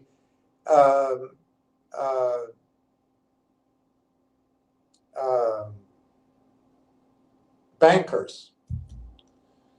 So in that sense, they're better off being public because they control it, they own more of the company, and we own more since it's public. That's our opportunity. And then they control what's selling it too. That's good for all of us. But no, I don't mean to be hard on you. I just really want to emphasize Railtown is not one of these other stocks. Now, where your points are correct, and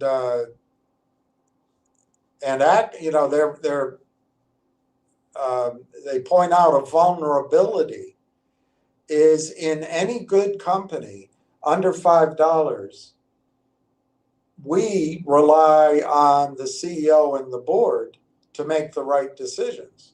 And if the CEO and the board is seduced by one of these lying faces, smiling faces, you're right.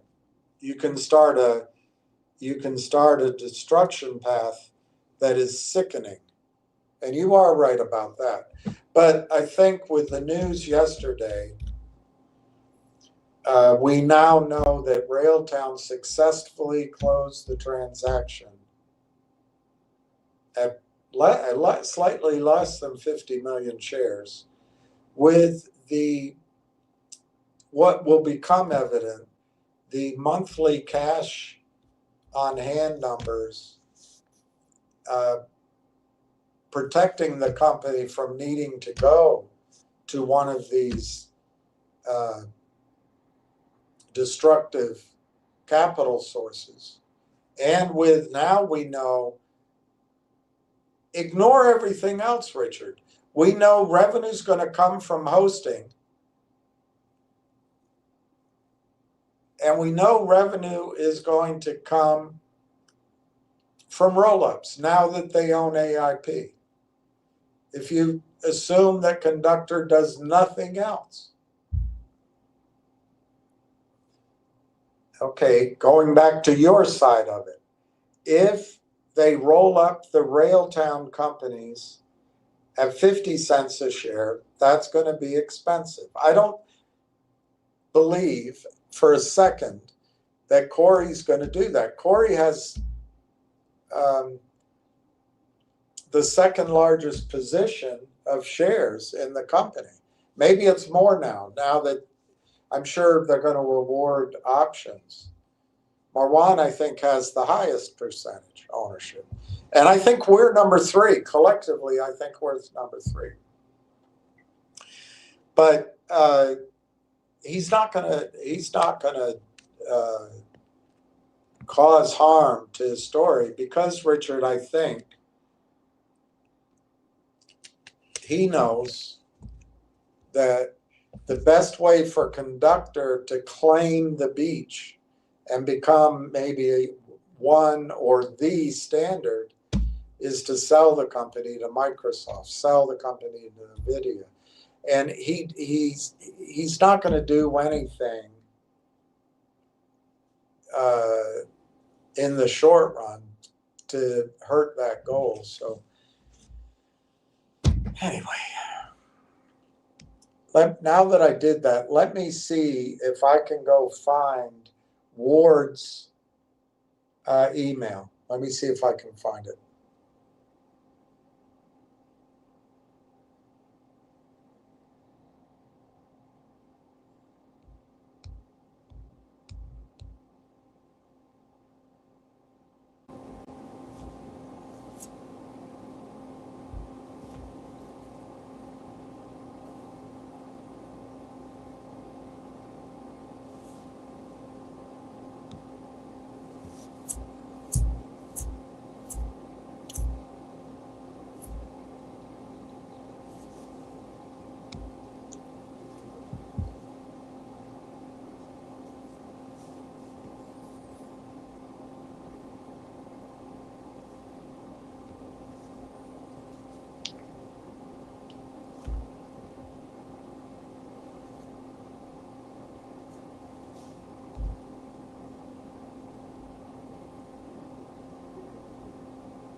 All right, let's see. I don't know if this is what he wants me to show you, but we'll go through it.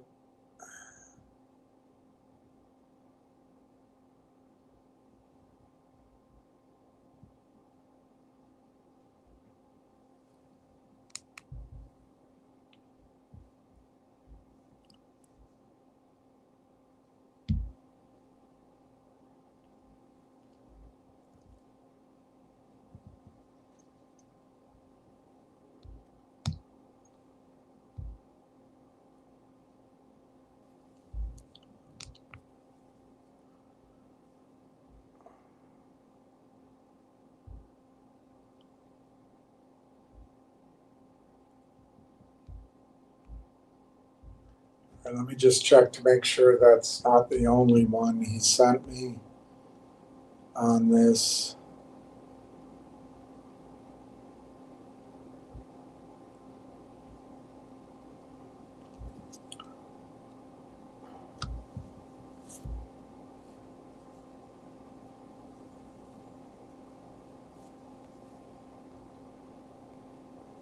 Okay, I think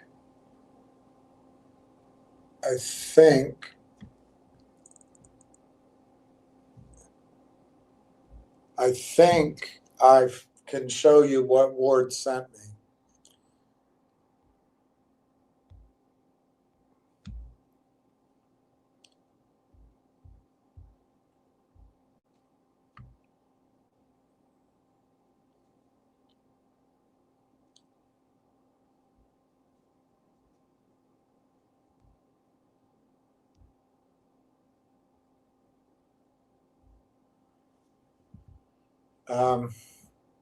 He asked this question: when did Anthropic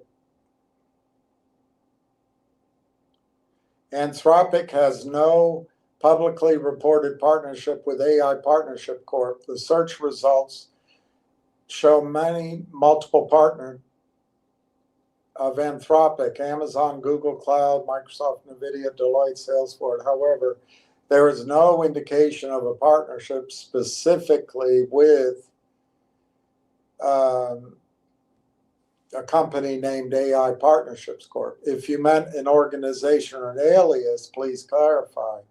Otherwise, there is no partnership with Anthropic and AIP. Well, the only reason I'm asking is because Anthropic uses Railtown's AI Conductor software. Anthropic's use of Railtown's AI Conductor software is linked to Railtown AI's strategic partnerships and amalgamation with AI Partnerships Corp.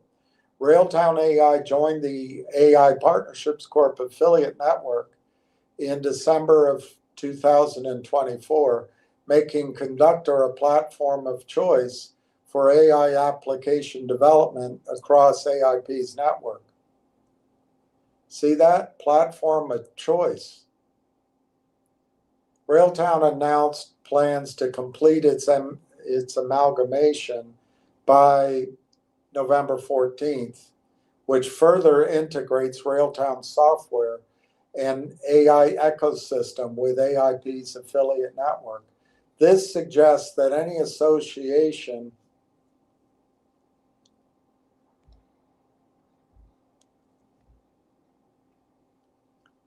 between Anthropic and Railtown AI's Conductor is likely through the broader collaboration and technology deployment enabled by Railtown's AI's partnership and amalgamation with AI Partnerships Corp.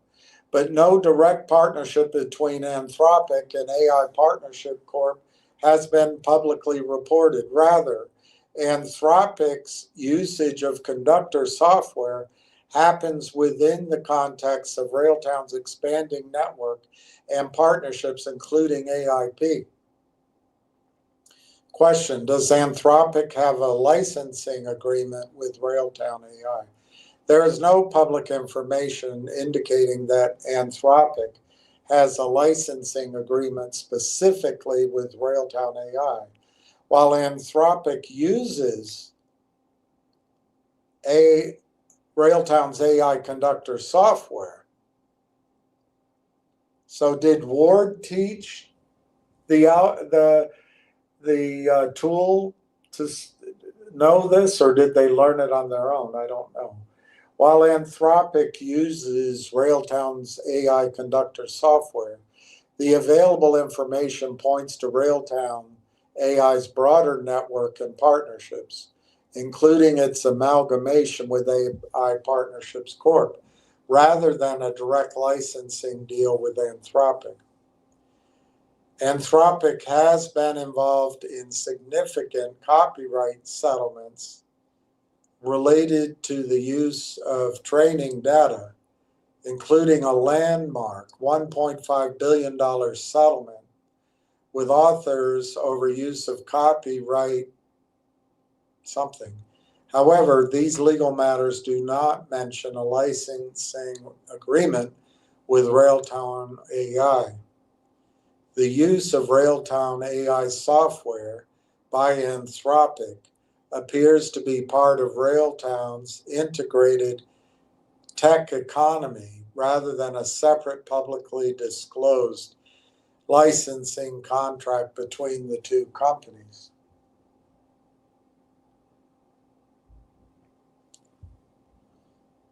Does Anthropic use Microsoft Azure? Yes, Anthropic uses Microsoft Azure.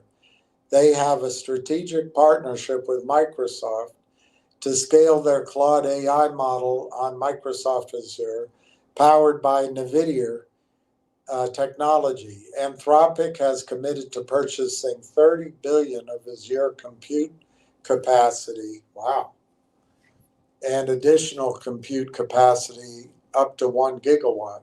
This partnership allows Azure customers to access Anthropic's Claude models, including Claude Sonnet 4.5, Claude Opus 4.1, and Claude Haku 4.5, and provides expanded model choice and capabilities on the Azure cloud platform.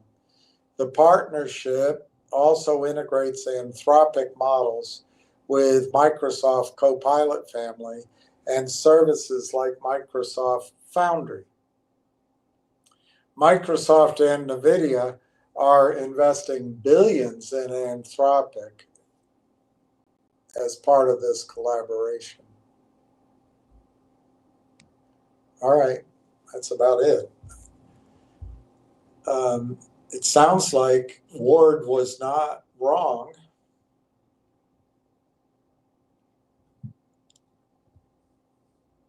So now Railtown is only up 2% in Canada, 49 cents. So the buying, I guess, has slowed down, but somebody's buying.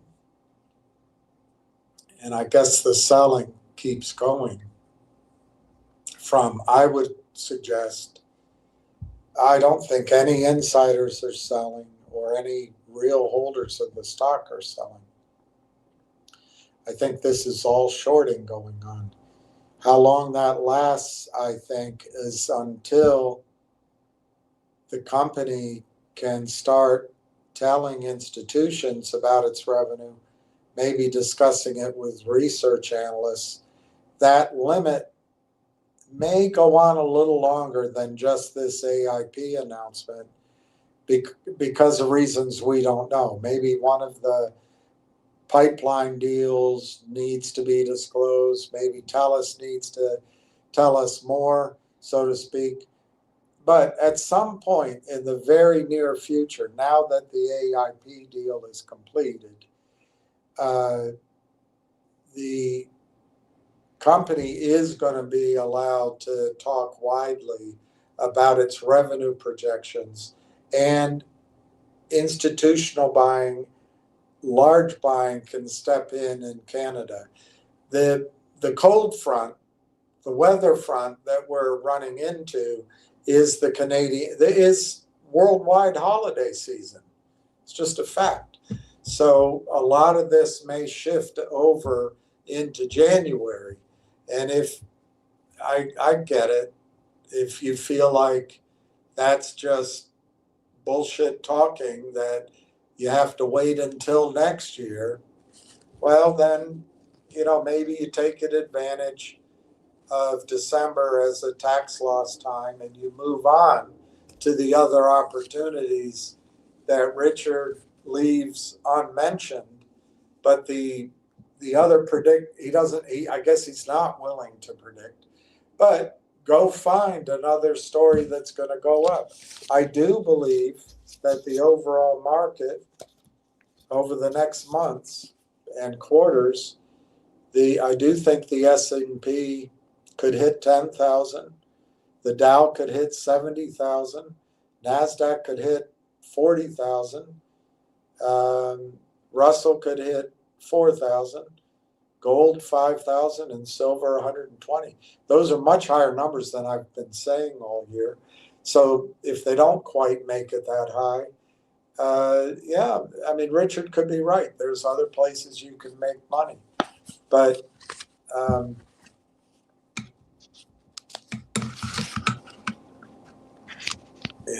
you have to go find them. Right now, I think the highest probability of making money is playing the difference in value between Railtown market cap and Langchain's market cap. I think that's as simple as it comes. What do you need to know? Revenues. Once revenues start showing up, what do you need next? Buying. Once AIP and now maybe one or two more things get out of the way, the buying can come in. What else might you need? Research. Same thing. After those one or two or three things, research can come out. And as the stock moves beyond certain milestones, like $1, like $2, like $3, like $4, certainly above $5, you're going to start seeing more retail and institutional buying. So the stock is, in my argument, more likely to close the gap with the Sequoia-based valuation of Langchain than Sequoia having to change its valuation from 1.25 billion down to 60 million. I think Railtown's valuation at 60 million, a better product, first to market, massive revenues about to be disclosed just from the ownership of AIP. I think it's far more likely the 60 million moves closer to the 1.25 billion or exceeds it than the 1.25 billion comes down to 60 million. But, you know, I could be wrong. I don't know how, but there's no guarantees and nothing. Let's see, it's 2:30. I haven't eaten all day, so I think I'm gonna try to deal with my landlord and those issues and eat and try to come up with a strategy. I've got some short-term stresses I've got to deal with, so that gives me an hour, maybe an hour and a half to focus on that. Although probably I'll have to wait till Monday. But I might as well try.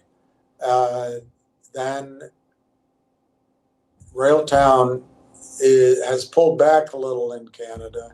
It's at 49 cents in Canada. The bid is 49.5. No. The bid is 49. The ask is 49.5. And the volume is 303,000 just on the Canadian Stock Exchange. So it's a pretty good day.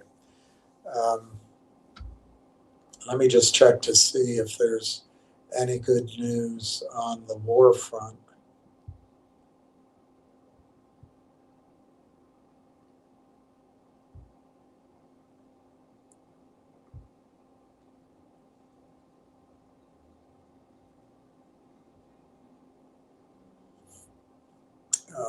Nope.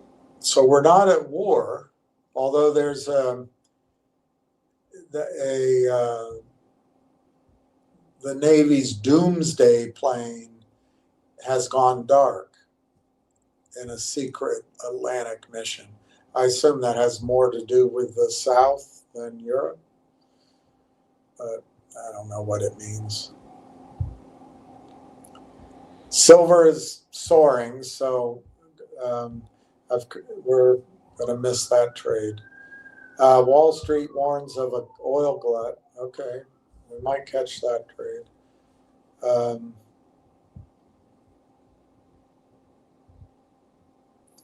Zelensky's aide resigns because of corruption. Holiday spending hits a record.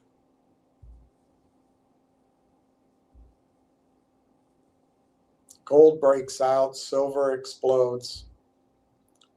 It's a shame, but it's great. I mean, Harvard warns of damaging grade inflation. 60% of Harvard's grades are A's. I won't mention the reason why.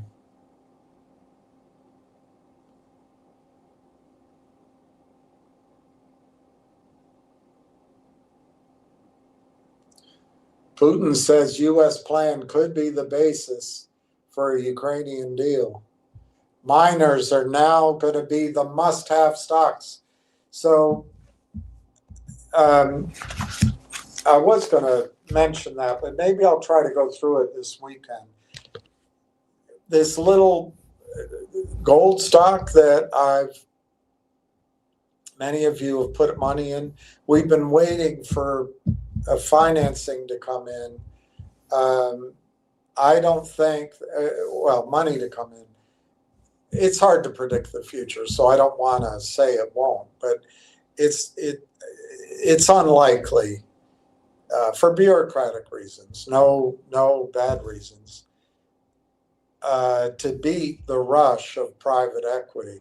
Private equity, Wall Street starts at top tier, goes to second tier, goes to third tier, fourth tier, fifth tier, boom, boom, boom, boom, boom, boom.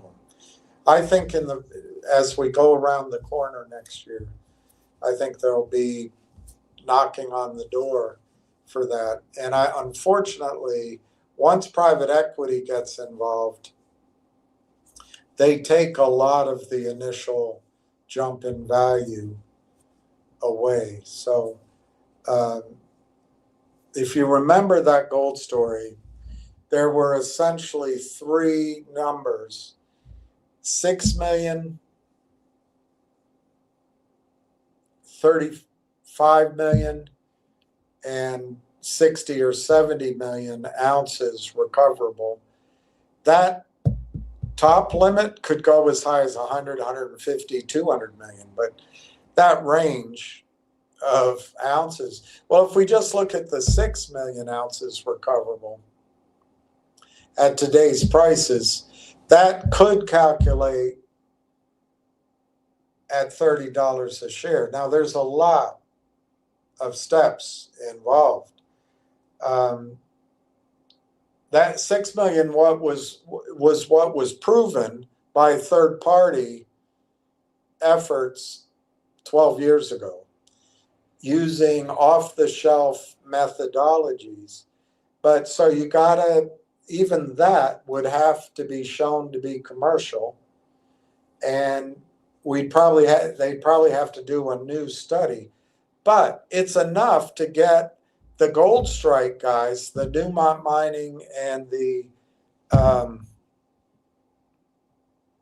Barrick Gold guys, they could just come buy it. Well, that's huge upside from 4 cents a share. So what are the risks? Obviously, if you pay 4 cents, one risk is everything turns to disaster and goes to zero. It's always a risk. A second risk is that somebody comes in and crams us down. I think that risk gets stronger and stronger. But the first two cram down offers, one offered us 20 cents maximum, taking all the risk. And the next one was 40 cents maximum, taking all the risk. So 4 cents to 40 cents, but still having the risk essentially of zero. That's 10x on your money. It's something, but it's not thrilling. On the 6 million ounce target, if it has $30 a share ultimate potential, well, if a buyer like Gold Strike came in, they're not going to pay $30. Would they pay 3 or 4 or 5 or 10? Yeah, but let's just call it 4. In a buyout, just on the 6 million, a buyout at 4 with some override, that's a fairly reasonable projection. I don't think anyone wants to go for that, but that's 100 times on your investment. If on the 6 million, if the company just finishes the pilot plant and builds out the production on its own, just on the 6 million, that's a $30 target at today's prices, roughly. Well, you can see it going to 40 if gold goes up a little bit more and they get the costs down. So that's 100 times on your investment. That's on the 6 million. But the 6 million ounces was calculated at a 0.035 or a 0.038 ounce of gold recovery per ton. The whole premise of building the pilot plant, after all the tests, in the beginning some failures, but then now just a streak of tests of two methodologies using, as it's been told to me, physics, not chemistry, avoiding the, I don't know, is it valences is the word? The positive and the negative attraction at a nano level.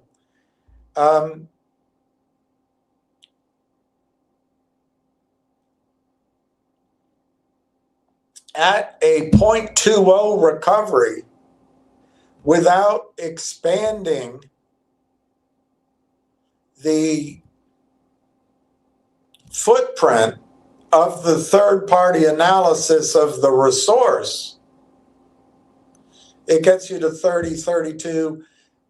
And if I use the actual discovered amount, 6,600,000, it gets you as high as 36 million ounces. Well, that's a whole nother ballgame. And then if you drill, that's just drilling down 200 feet, and they drilled 2 or 4 or 6 sonic drill holes deeper, down to 600 feet, and everything was the same. Well, if you assume just down to 400 feet on the third-party discovered area, that gets you to 70, 75, 65, 70, 75 million ounces.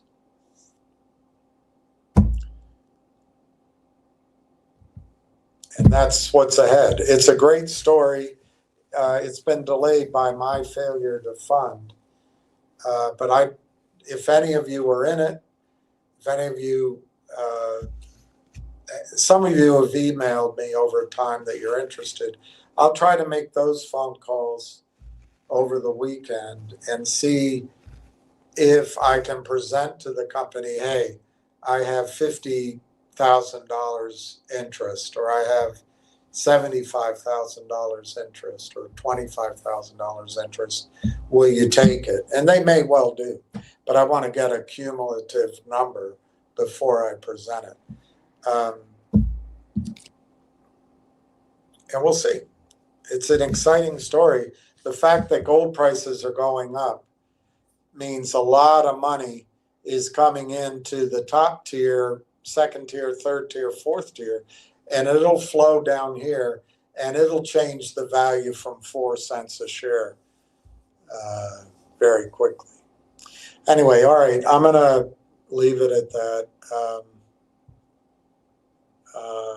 Let's just get another quote on Canada before I sign off.